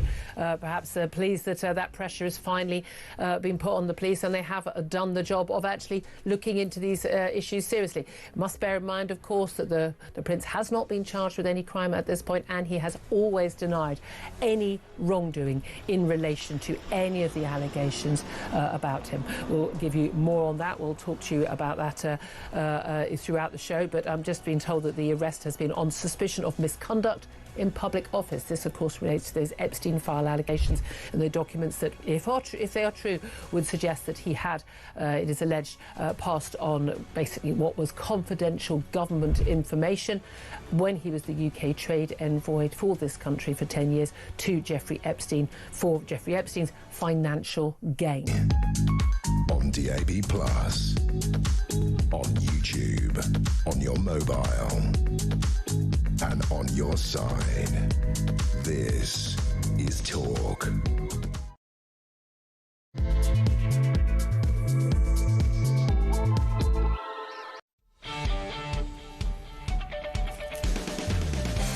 Welcome back. Just gone 9 o'clock, an hour left to Talk Breakfast on Tuesday, the 24th of February, nearly said 23rd. We're live across the UK. It's the home of Common Sense. It's the home of Alarm Clock Britain. You're waking up to the news or tuning into the news that Lord Peter Mandelson, arrested last night, released on bail for allegedly passing government information to the paedophile financier Jeffrey Epstein. We'll talk about that with Carl Turner, a Labour MP, in just a tick, because what does it say about Starmer's judgment? We'll talk about Andrew Mountbatten Windsor. If you're just on the shift or you're on your way to work or on the way home from the night shift, he charged massages whilst he was a trade envoy to you, the British taxpayer. But the story that's really got you this morning, and I'm not surprised at all, is that Nottingham killer Valdo Calacane, we found this out on day one of the inquiry yesterday, was released from a mental institution because health workers feared that detaining him because he was black could be deemed as racist. It transpired that this human being had a history of violence, had planned what he was going to do, was deemed as too dangerous for being looked after, and out he went to kill Grace O'Malley Kumar, Barnaby Webber, both aged 19, of course, and 65-year-old Ian Coates. This morning on the show, I spoke to Emma Webber, Barnaby's mum, who is quite simply the most amazingly brave woman I have ever met. And for all the do-gooders who might go, but the poor man was mentally ill. No. There's a case to be answered here, for this was state failure. Just listen to the litany of failures that Emma says led up to the release of the Calacane. Have a listen, have a watch. He's lied and manipulated, and he planned this whole attack. It came out yesterday, I understand, about for finally, for the first time ever, a suggestion of race comes into this. And, that can't be the thing. It can't be because he was black. We have to deal with the facts. But what I don't know if came out very clearly yesterday, the very big question about what was found on his phone. It's never been made public before. Do you know what he'd been downloading and looking at on his phone? He'd been looking at Dunblane. He'd been looking at Buffalo. He'd been looking at mass shootings. He'd been looking at what happens with body-worn cameras from the police and the emergency services. He knew exactly what he was doing. He was in Ilkeston Road. He was prowling and hiding in that area because yesterday we heard countless examples and accounts of him stalking, assaulting, and scaring the living daylights out of students. He's a 30-year-old man at university put in halls of residence with 18 and 19-year-olds. And those witnesses, those brave students, are coming forward this week to give witness. By the way, he wasn't released. It wasn't like he was released from a mental institution and went on to do it. He was discharged in September 2022 because he failed to turn up to appointments. They were sending letters to an address he didn't live at. He constantly, and they knew he gave false addresses. They tried to ring and there was no answer. He said that he was abroad and wouldn't be back until October. His mother actually confirmed that he was in the country because she'd spoken to him. So he was discharged to his GP, and in his GP's witness statement, there was no red flag. There was no, this is a dangerous person who's been sectioned 4 times, violent assault. The girl that had to jump out of her window to escape him, she broke her back.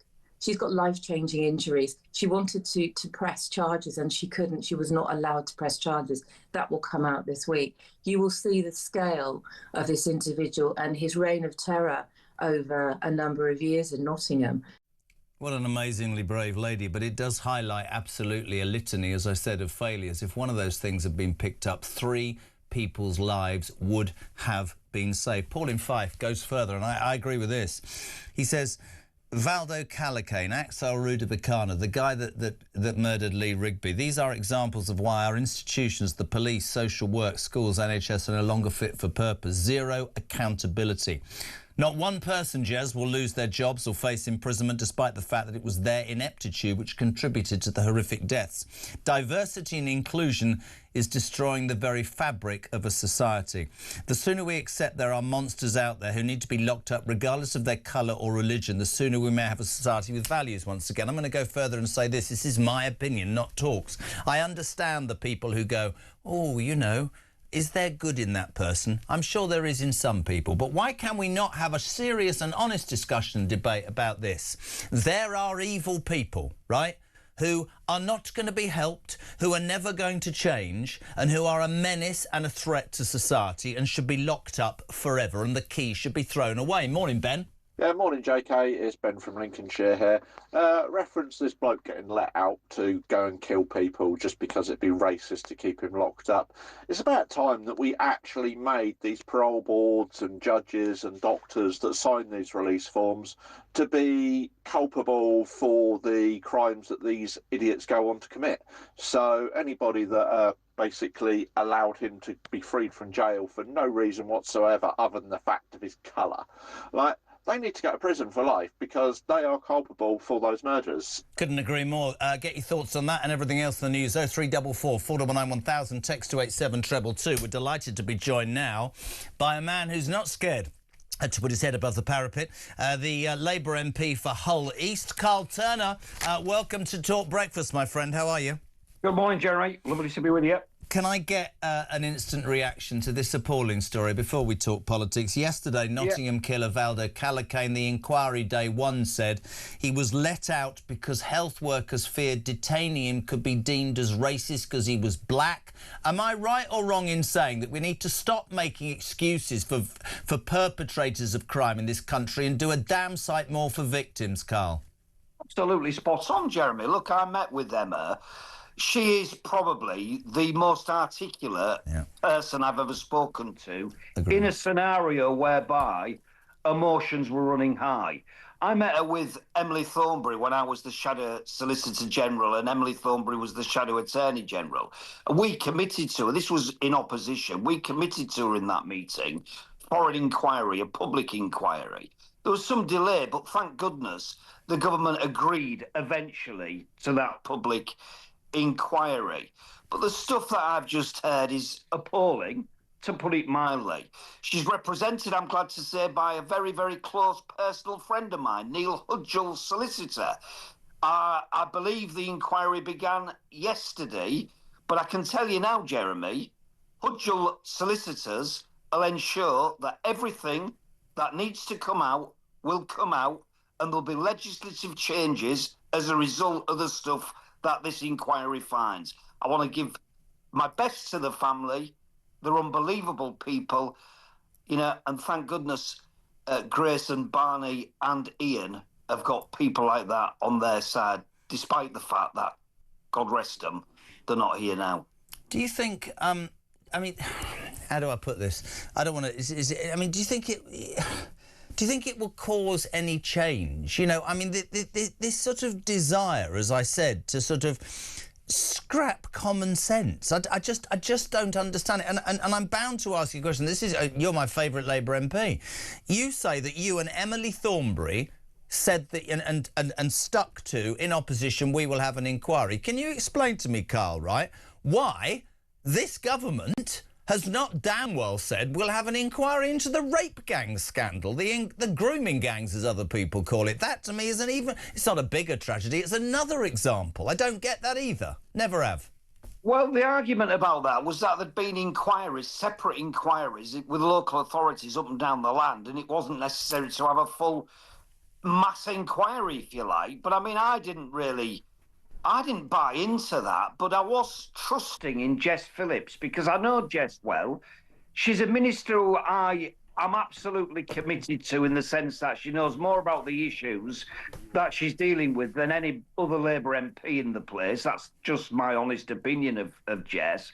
And, you know, well, for whatever reason, she was advised strongly by officials in the Home Office that it was probably not needed. I don't want to listen. You and I, mates. I won't accept from any politician of any side. Not you. You're not. But sorry, I know Jess Phillips. Not good enough. The public will demand and will continue to demand an inquiry into how white 8-year-old girls were raped, whose lives were blighted forever. And I repeat to you what I've said before, and we'll move on.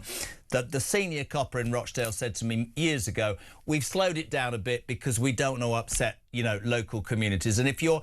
Forget politics for a minute, right? If you are basing... not you. If we are basing what's right and wrong on fear of upsetting certain religions or communities, we're in a terrible situation, for want of a better word. Let's bring it...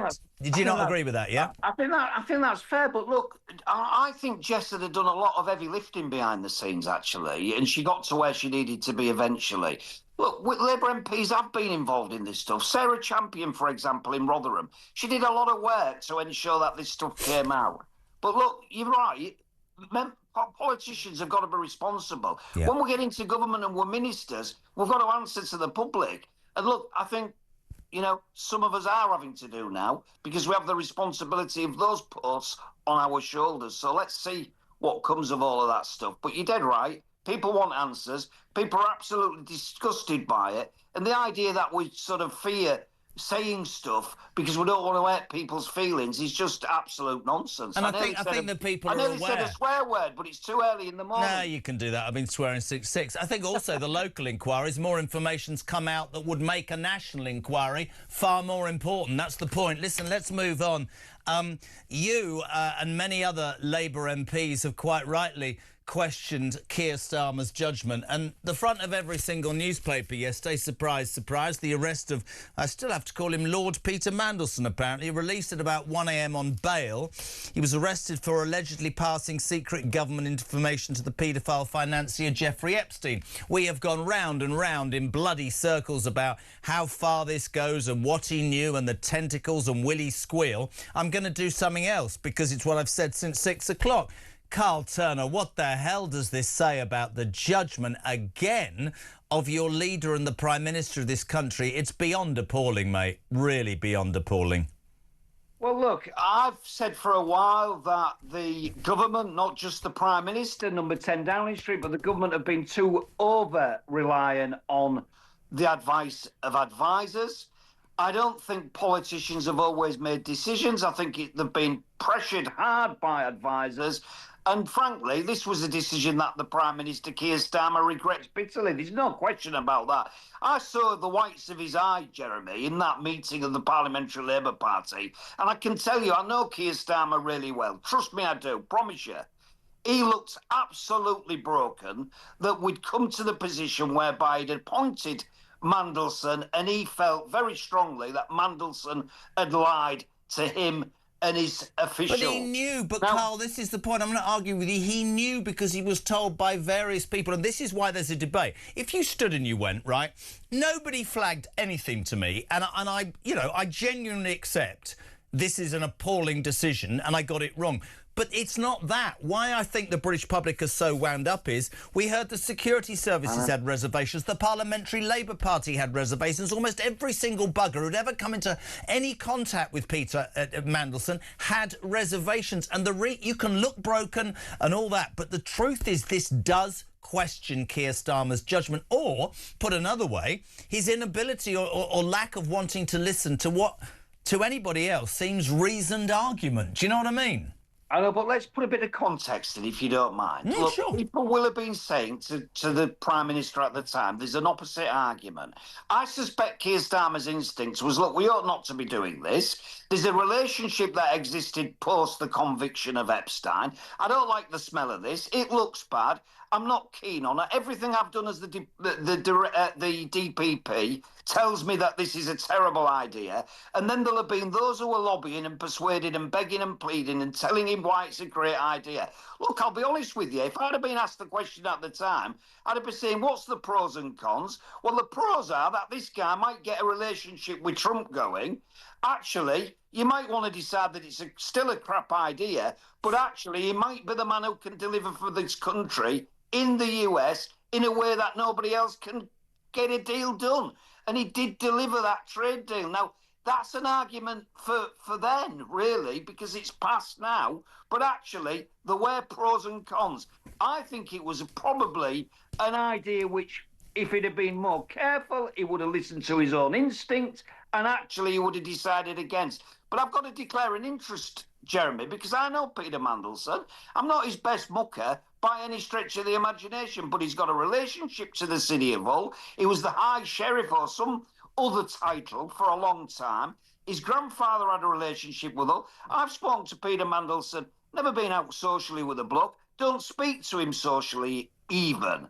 But he did have a relationship with MPs across the board. So this association that MPs have had with Mandelson shouldn't scupper them MPs, is my point I'm trying to make. How many? Here's the question for you, because one of the things, and ongoing legal cases, we can't go into too much detail. How far do his tentacles stretch, and how much, if he goes down, is he going to squeal, Carl Turner? Peter Mandelson is not a man you'd want to have a row with, I'll be honest with you. But, I mean, I've never had any fear of Peter because he's never been my enemy. But actually, I think if you get on the wrong side of Peter Mandelson and you've got something you don't want on the front page of the press, I think you've got to be careful. That's the truth of the matter, actually. However, I don't think Keir Starmer will be embroiled in any of that nonsense because I know the man. He isn't that type. It is depressing in the extreme that Keir Starmer has got into government and we've been embroiled in all these shenanigans. MPs that are now ministers who have been involved as director of policy in this think tank and that tank, who have set about journalists because they've had the audacity of being journalists. For crying out loud, that stuff will really, really air with Keir Starmer. I promise you, he ain't the type to be that way inclined. He just isn't. Somebody described him to me the other day. It's like talking to the local vicar. He's just a guy who's genuinely polite, mild-mannered, actually. I suppose he can lose his rag, but he's a guy who's mild-mannered. I think he's absolutely the wrong person to have ever been the Prime Minister, but we'll disagree on that. I want to ask you something, because I'm actually going to say this not in your defence. What I love about you is that you put your head above the parapet and you come on and you say your piece, and that should be respected by everybody, because the one thing I will do with this show, as long as I'm sat here, I want to take all sides and I want to have that debate. Can I tell you something that probably winds up my listeners even more than Starmer, is a fear that if Keir Starmer went and there was the need for an interim, that Calamity Lammy, quite possibly the world's most incompetent politician, could be the Prime Minister. Later this morning, it appears that David Lammy will make a major speech, he won't have written it himself, where he'll make clear he's not backing down on his proposals to slash jury trials by around half and potentially use AI to ease the backlog. Please, please give me your reaction, Carl Turner. Well, look, Leveson in his report 1 and 2 talks about easing the backlog by using technology, AI and all sorts of stuff. There's some good arguments to use technology in the justice system. The reality is it's knackered. It's on its knees. There's been no investment. And listen, this is not party political. I've attacked my own party The truth is, the criminal justice system has been underinvested in for decades. I don't think underinvesting can answer the main question, which is this: are you seriously in favour of taking away what I would call the very fabric, which is you are not judged by a judge who might have you are judged by your peers from all walks of life. Look, it's the worst idea. It's the worst idea that any government of any political persuasion could ever muster. The idea of doing away with a jury trial in serious criminal proceedings, less than 3 years. Jeremy, if you went out today, went into the local Waitrose or wherever, Iceland if you will, picked up a bottle of champagne, Pompane, whatever they call it, the stuff you can buy at these shops. You walk out the door forgetting to pay for it, right? It's shop theft of about 10 quid or 8 quid or 5 quid. But for you, it's the end of your career. Done, finished, put to bed, gone. So in those circumstances, I argue, you ought to be allowed to be judged by your peers. The fact that this idea you're walking out of Curry's with an iPhone that you've not nicked but you might have nicked shouldn't be given a jury trial is just absolutely absurd. Because if it happened to people that have got something to lose, and I'm sorry to say this because we all ought to be equal, and we are, before the law, for now,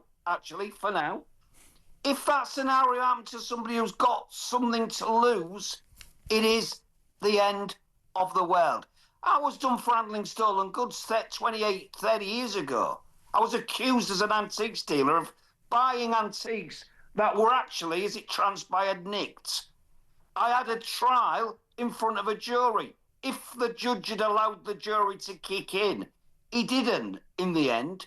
The case was thrown out by the Crown prosecution for no evidence. But the judge said to me, as I was being released from the dock, "Be careful in future, Mr. Turner. Be more careful. There's no smoke without fire." Now, that motivated me, Jeremy, to go and do a college course, eventually a law degree, then the bar course, and eventually practice as a criminal lawyer because of what was said to me. The injustice of being accused by a judge, being lectured by a judge, made me determined to be a lawyer so it could never happen to other people. And now my Labour government is threatening to take away the right to a jury trial. The point I make is this. That Judge Tom Cracknell, who died about a year ago, became my friend when I was practising at the bar. The reality is, if that had been a single judge on his own, I'd have been convicted and my life would have been absolutely gone. I'd have not been a lawyer. That's an amazing... I'd have not been a lawyer. I'd have not been an MP. I'd have still had a second-hand furniture shop in Hull, flogging gear to try and earn a living, and for the rest of me natural, I'd have been where I was. That's the truth. What an amazing story. I want to ask you further, though. You won't mind me saying this. The Telegraph reporting that Lammy is to pay judges extra money to hear more cases in an effort. That's the same as barking madman, isn't it? Well, look, I'm married to a judge. She earns enough. She earns enough money, my missus. She does all right. Sorry, can I get this absolutely right? Carl Turner MP is married to a judge and thanks a judge for saving his life when he was in court for allegedly selling nick stuff. You're a legend, you know, man. You're a legend. My missus is a judge. She earns enough money, actually. Thank you very much. What the judges need to do is sit and hear trials. 10 to 20% of courts in the criminal Crown courts are not sitting today. The people listening and watching this will be thinking, tell me again, 20% of courts are not sitting, and you've got a judge in a circuit judge on 155, 160 grand a year, more than the Prime Minister, for not sitting and hearing trials, and Lammy wants to do away with juries. Get the court sitting, for crying out loud.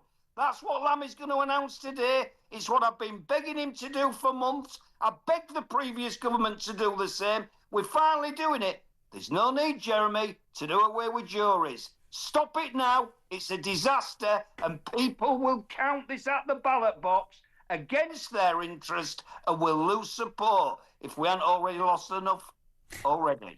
If you do ever lose your seat, you've got a place on this damn show forever. We love you. Carl Turner, Labour MP for Hull East. Good man. Thank you very much indeed. 9:25. Let's go to the phones very quickly. I want to go to Dorset. Jackie, good morning. Just a couple of minutes on Talk Breakfast. What you got? Good morning, Jeremy. It's the first time I've ever spoken to you. Right, I'm a retired consultant nurse in forensic psychiatry. Good. This Nottingham thing has really, really upset me because I want to know, I'd love to see the clinical files. I'd love to see where the risk assessment was. Who did the risk assessment? Were they qualified to do the risk assessment? Was it a validated risk assessment that would stand up in a court of law? And what other people don't realise is when someone is sectioned, it's not the nurses who have the power.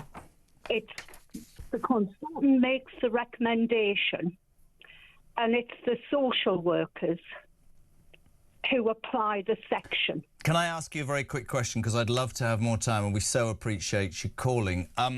A lot of people will look at this hideous example, the Victor Callicane, and they'll go, oh, but the staff are stretched and they're not trained and this poor man's got mental health. I think there's a litany of failures, there's no common sense, and people need to be held accountable, don't they?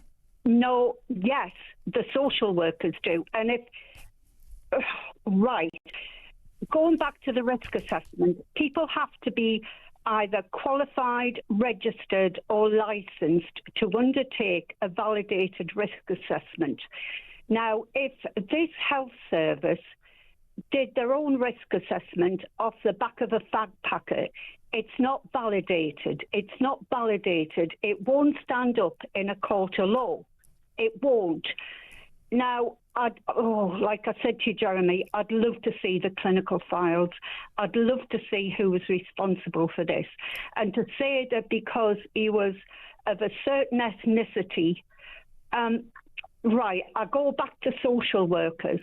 Over the years, social workers have never, ever taken responsibility for their disastrous behaviour. I couldn't agree more. Please don't think me rude. We want to get as many people on. I'm delighted to have had you call, though. Jackie in Dorset, thanks for making it talk. Jim, good morning. Jeremy, it is exactly the same as the Manchester Arena bombing, where two security guards saw the bomber with a backpack on, wires hanging out of his bag, but were too frightened to confront him for fear of losing their jobs and being branded racist.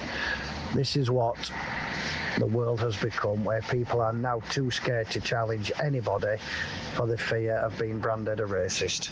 Great show, keep up the good work.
Breaking news in the last couple of moments. Extraordinary news. The police have arrested Andrew Mountbatten Windsor. It's his 66th birthday today. What a birthday present that is. Mr. Mandarin, how long do you think that you can stay on the island? We're going to stay forever. Our rights have to be respected now. We're going to stay. Do you expect Jeremy Clarkson to become a part of your new party? I can tell you, if Jeremy Clarkson decided to darken my doorstep, I would be absolutely delighted. Across the UK, on DAB+, on YouTube, on your mobile, and on your side. This Welcome back, 9:30. Julia Hartley-Brewer, the Queen of Westminster, here from 10 o'clock. Ian Collins, the Housewives' Choice. Kev O'Sullivan, sounding fantastic on Drive from 4 o'clock this afternoon. We say a very good morning. You know, I've been up for 6 hours and Samara Gill just breezes in at 9:30. How are you? I'm great, but I was working hard. I was in the throes of Whitechapel yesterday. Before we do this, Christian will look at me. I want to do something else. I need to ask everybody today. You'll know that almost still half of councils in the country are failing to comply with the Supreme Court ruling about, you know, there's just a man and a woman. And the NHS in various areas are telling staff you can be he, him, me, her, she, her, he, him, they, them, z, zem, zit, whatever. Nearly said titsin. What do you identify as? I identify as, I identify as tired. I identify as, you know, done with it all. I identify as a, no. Good morning, everyone. No. Bloody hell. Good, so... You're like my therapist. This is what happens. Not that I do therapy, but, you know, the thing is... In the old days, I'd have been sat on the steps saying, tell me more. Yeah, exactly. But we're not doing that. Yesterday, there was this astonishingly bad story about this female police officer, and I have to say, this female white police officer who was out on the beat, or called. There was a situation in Whitechapel where a group of Muslim men took exception to a white lay preacher, I don't know why they say that, who was talking about Christianity. They said to him, this is a Muslim area. The policewoman, by the way, did you see the male colleagues disappeared? And the female police officer came in and she was reasoning that free speech is two-way. So off you went to Whitechapel to find if this is symptomatic? Off I did, on the instruction of our brilliant producer. And who's that? Gosh, well, I don't know if he wants to be named, but the findings were astounding, genuinely. I cannot believe we're just down the road from somewhere where integration, I think, has really, really failed. I mean, let's just take a look at this man who is Muslim, who I interviewed yesterday. It is a Muslim area. Yeah? Lots of Bengali people and Muslim people live around this area. If people say things that are offensive to Muslims, should the police be called? Yes, definitely. Why not? And then, you know, it's religious things. So police will come and take it. So people should be arrested for saying anti-Muslim things? It depends. It depends what they are saying, you understand. If they are saying bad things, police knows how it goes, so they will take it seriously. Maybe the person is arrested. Maybe they will give him a chance for not saying nothing. So that man says it is a Muslim area. He said it is a Muslim area, and he's saying that people should get locked up for saying things against Islam, which, last time I checked, we live in the United Kingdom and we somewhat have free speech, and you are allowed to say whatever you want about whatever religion. So it just shows you that these people do believe that they live in their own sort of...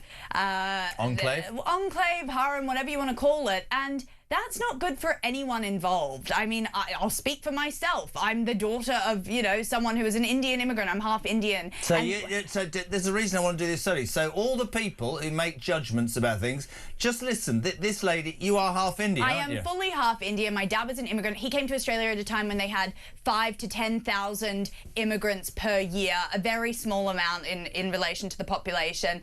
He was Australia first. He wanted to do everything he could to become Australian, to discard some of the ways of life that he had in India and, you know, be on the Australian team. Unfortunately, because of mass migration and massive numbers, we just don't have that anymore in the United Kingdom. But there is a point to you about your dad, and I'm really glad that you made it, which I make about the driver that sometimes picks me up. He came from Bangladesh. Sure. I hear more anger about the really genuinely successful people who have migrated to our countries, adapted, embraced, that's the word, embraced what we stand for, made a success, got their heads down, paid tax, built a business, blah, blah, blah. They're as proud of being British as I am. They are as angry, if not more so than me, about the people who are playing the system. And the people who go, well, you're being racist. No, we're not. Why do you want to come to this country and then spend your entire time slagging it off and trying to change it? Embrace it, or, excuse me, bugger off.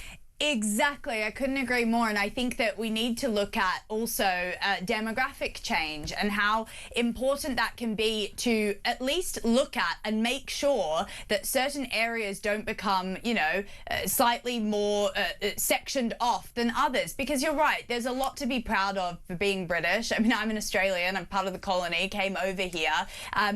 People should be embracing what this country has to offer instead of, as you said, sort of brandishing it with this negativity. I did speak to an older woman who was fearing for her safety, actually. We should take a look at that. Okay. Is Whitechapel a Muslim area?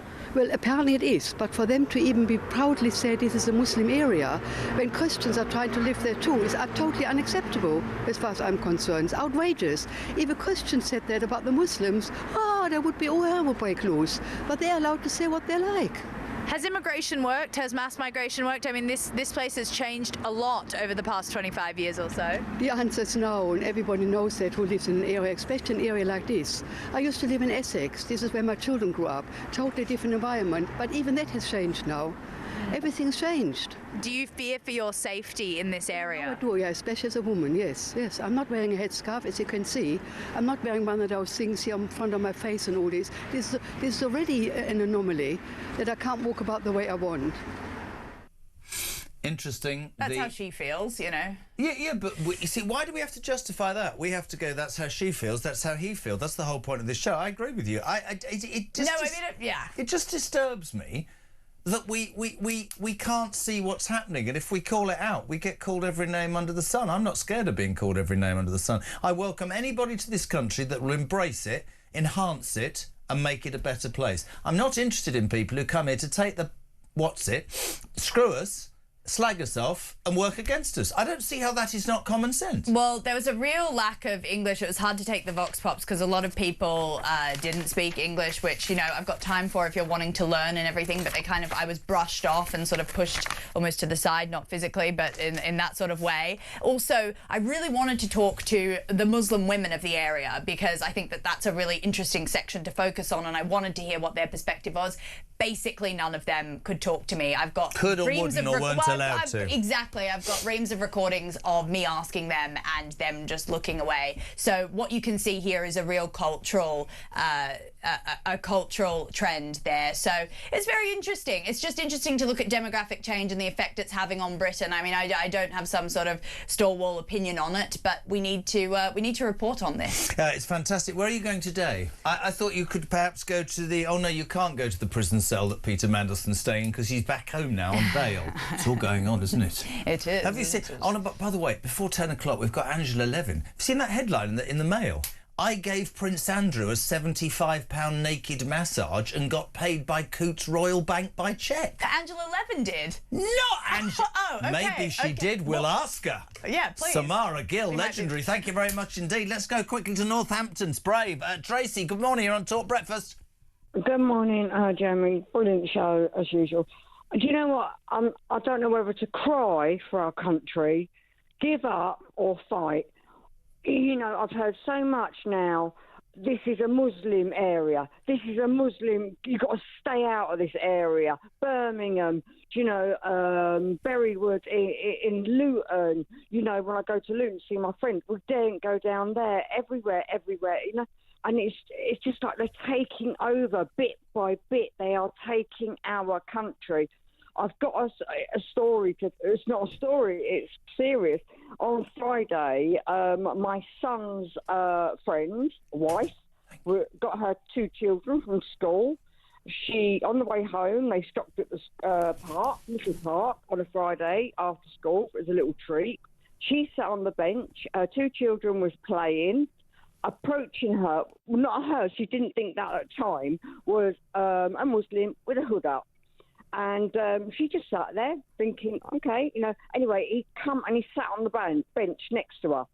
So she felt a bit intimidated, so she shuffled up a bit more. He then shuffled up with her, grabbed her hand, and she fought him off. She ran for her 2 children. Now, this happened here, where you don't think it's going to happen to you in your town, right? This happened 5 minutes away from my home. Mm-hmm. He did get arrested, and he was let out within 2.5 hours.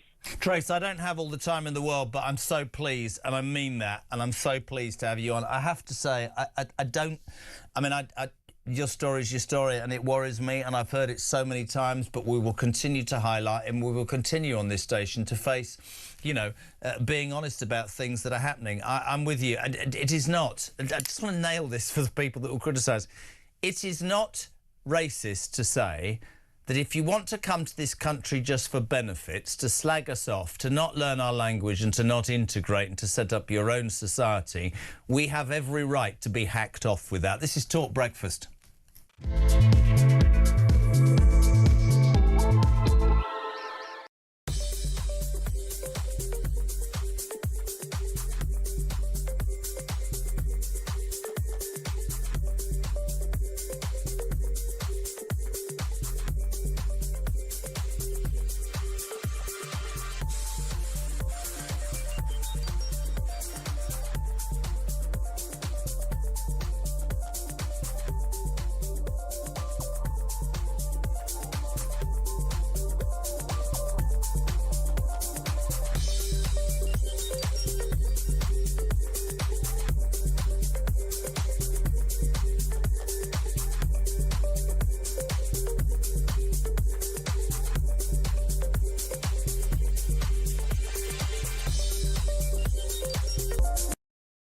Across the UK, on DAB+, on YouTube, on your mobile, and on your side. This is Talk. Welcome back. Busy show this morning. Still to come, Angela Levin about a naked massage. That doesn't sound right. A very good morning quickly to James Esses, physiotherapist and founder of the Just Therapy Group. You are responding, my friend, to this ridiculous story overnight that half of councils are still allowing NHS staff to use millions of pronouns. By the way, what do you identify as, James? Oh, well, thank you very much for asking that, Jeremy. I'm a straight, white, Irish, non-disabled, come on. How ridiculous. No job for you, you normal man. This story this morning says that I, me, she, her, he, him, you, them, z, z, z, zem, t, t, I don't know. What is it all? What a load of old crap, isn't it? Look, this is unfortunately the byproduct of a generation that have become self-obsessed and engage in nothing more than navel-gazing. And the destructive nature of this, Jeremy, is that this is essentially a form of compelled speech, right? Because irrespective of what staff or patients at these hospitals think and whether they believe in biological sex and the reality of that, they are told that they must go along and indulge other people's delusional, fantastical thinking. And if they don't, they should be forced to apologise for it. I mean, it's a disgrace. I couldn't agree more. I was saying earlier on the show, you wouldn't have been listening, you were probably asleep, that I have to do this pre-assessment for this operation 2 days ago, and the woman knows me. She said, you're going to get angry with me, but I need to ask you, are you pregnant? Right. And what are your pronouns? And I put sodden off, I think. I can't remember, but she laughed. But we have got to a point when you look at what's happening with our country and you look at what's happening with the world, where it is understandable that people get massively increased by the waste of time. This DEI rubbish continues. Well, this is it. It's taken people weeks to get a GP's appointment. And yes, the amount of money and time being spent on this by middle managers is appalling. And the irony, Jeremy, is that this is done in the name of diversity and inclusion. But you know what wasn't very diverse or inclusive? Jennifer Melley, the NHS nurse who has been suspended for almost a year. And her crime? She dared to refer to a male paedophilic patient as Mr. Oh, and he was all right to be racist towards her and be disgusting, but his rights, and I've been talking about Valdo Calacane this morning. I think, James, we've got to a point in this society, in this country, certainly, where we favour the perpetrators and make excuse for that, and the victims don't seem to matter. Jennifer Melley is a particularly shrewd case as an example, isn't she? Well, quite right. But this is exactly what these ideologues want us to believe, that up is down and left is right. And, as a psychotherapist, I've got clients who come to me, they believe that they're transgender, trapped in the wrong body, etc., etc. And my duty, with empathy and compassion, is to help them gently to re-engage with reality. We do people no favours by indulging delusional thinking. Human beings thrive when they embrace reality over delusion. Amazing. Really quick part this morning, but great to have you on, my friend. Very, very kind of you. James Essie, psychotherapist and founder of Just Therapy. 9:45. We're live across the UK. Joanna in Salisbury. I love Carl Turner. He should be the Chancellor of the Exchequer. Merv, the Swerve in Wiltshire. Carl Turner is superb. He could almost get me to turn red to Labour. Don't be ridiculous. Carl in Walthamstow. I never thought I'd burst into applause listening to Carl, but I have done. Brilliant. Jez, when that MP said that Starmer was like the local vicar, our local vicar, as far as I'm aware, doesn't get free stuff from Lord Ali, says Jim in Cambrook. Hello as well to Steve in Cambridge. Angela Levin, political legendary commentator, next on Talk Breakfast.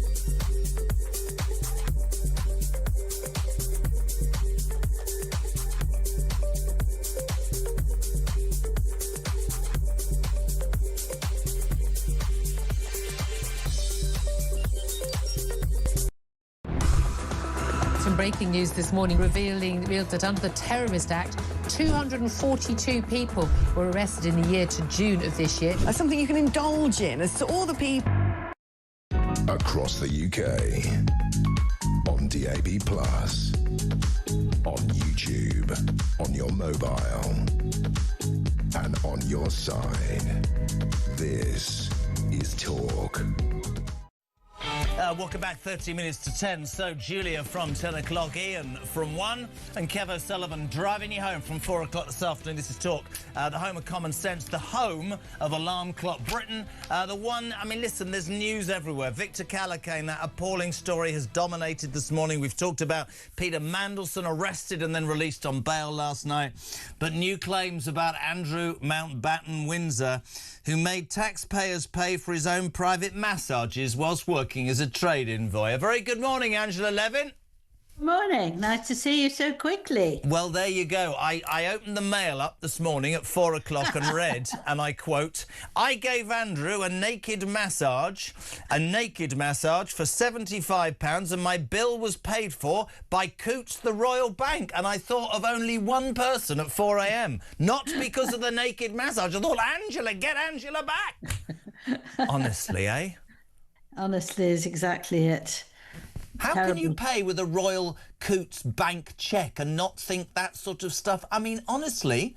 No, he wrote lists at the end sometimes of what his expenses were.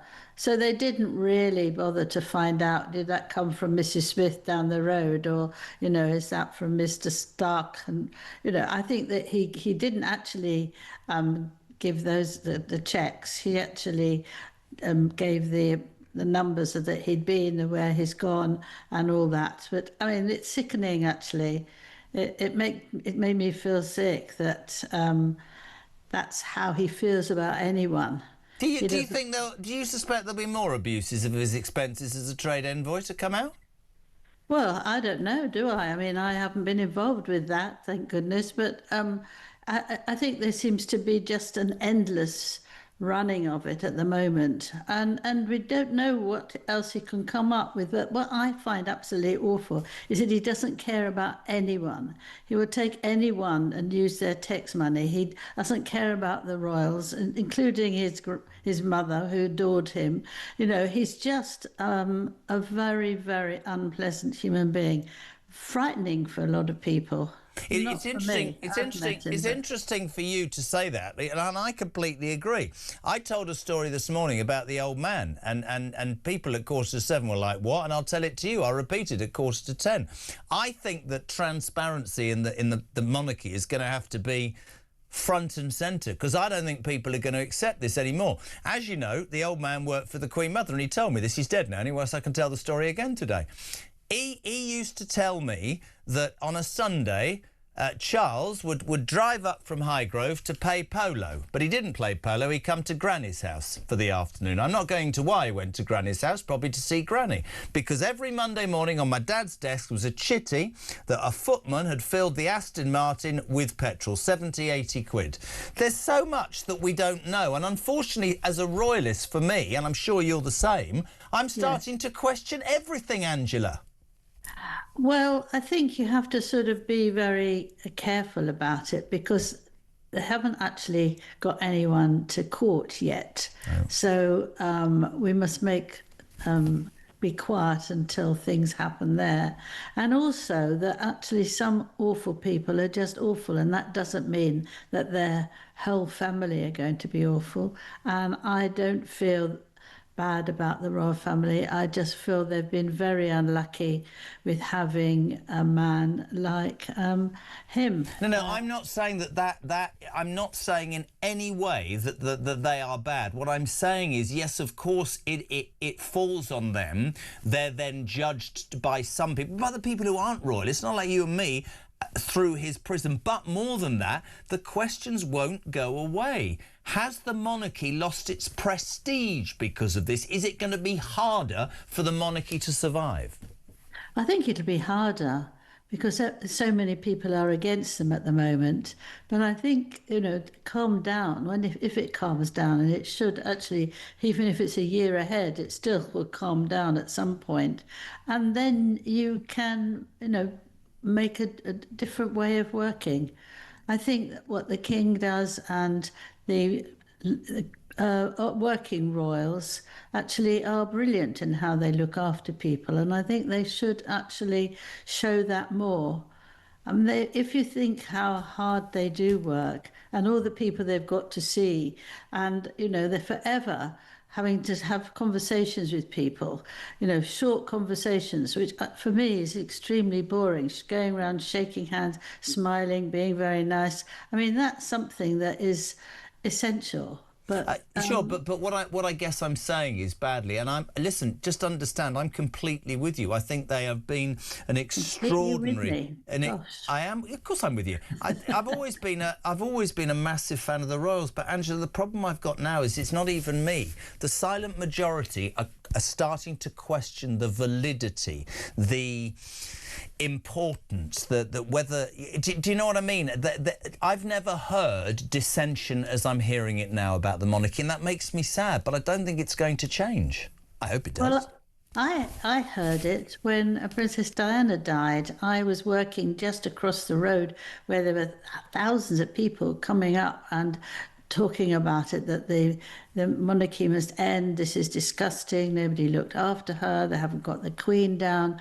And I used to go around talking to them because obviously it was easy for me to write about it. And they were absolutely furious with the royal family and with her, with everyone. Why didn't they look after her better? Why didn't they this? Why didn't that? And I think it's sort of a huge sort of steam of anger, and they're blamed for it. But I think it calms down a bit and people actually recognise what a good deal they do. We just have to wait. I'm sure it'll calm down. I hope so. What was your interaction like with Andrew? Did you ever meet him? With Andrew? Yes, extremely rude, extremely superior, but that's all right. I'm very good with understanding those sort of men. I just behave in a very superior way back. Was he the sort of person, I've heard so many people say that he treated everybody exactly the same? Very important. There were rumours last week as he was led out of Royal Lodge. He was saying, I'm the Queen's second son, you can't do this to me. There's been absolutely no sort of, I realise I've messed up. He's still oblivious, isn't he?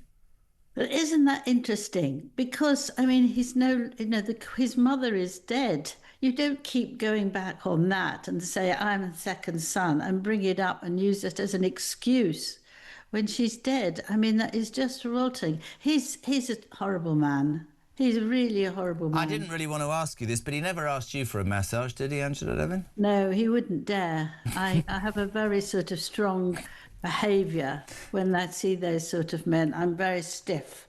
and they don't dare do it. I know that this is like putting a piece of bait on the end of a hook. What do you think Prince Harry's reaction to all of this will be? Well, I hope he gets an awful smacking himself, actually. I did like him hugely. I was with him for 15 months while I did my biography about him. But I think now he's rotten, him and his wife. And I don't think they should have their titles. I don't think they should be spoilt in this way. And the way Harry is trying to manipulate his father, I think is absolutely disgusting.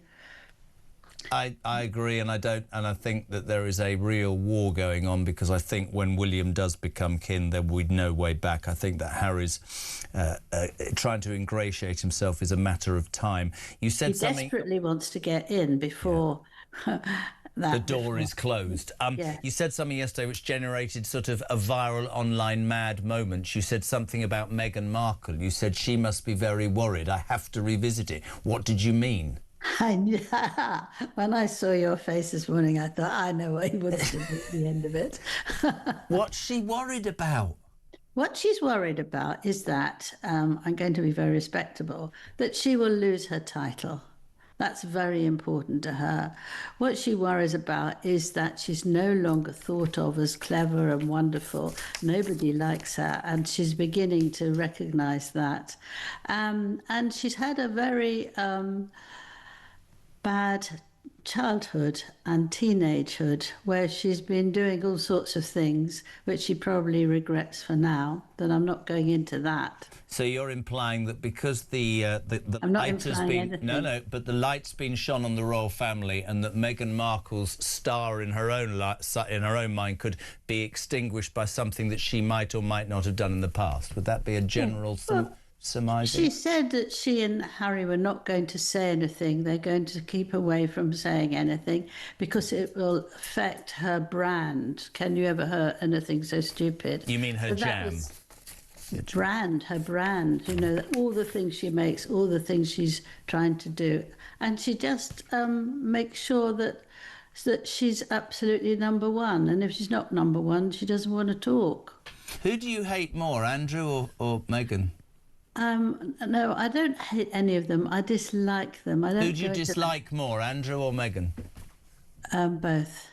I love you, Angela Levin. I did think of you at 4 o'clock this morning when I was reading about a naked £75 massage. Don't be ridiculous. No, I'm being serious. In that polo neck. Thank you very much indeed for coming on the show. We love you. Angela Levin, live and exclusive across the United Kingdom. We'll talk breakfast and a woman. Oh, hold on a minute. What's the matter? What just happened then, by the way? I opened up the newspaper this morning and it said, and I quote, right, and we hadn't booked Angela Levin, it said, I gave Prince Andrew a £75 naked massage and was paid by Coots, and I thought Angela Levin, because she's very straight about the whole thing. I didn't think of you. I'm sorry. Did you want me to say I was thinking of you? I don't know. I think I'm going to take your shovel away so you stop digging. I'm not going there, mate. How are you? I'm good. I mean, anyone else been arrested lately that we know of? I mean, it's just extraordinary. The Vito Callicane thing, on a serious note. The Emma Webber interview this morning. Yeah. Christ, Jules. Honestly, what a woman. What a mother. But it is just extraordinary. All the things that keep happening here, and the inability of any of our authorities to get anything done dealing with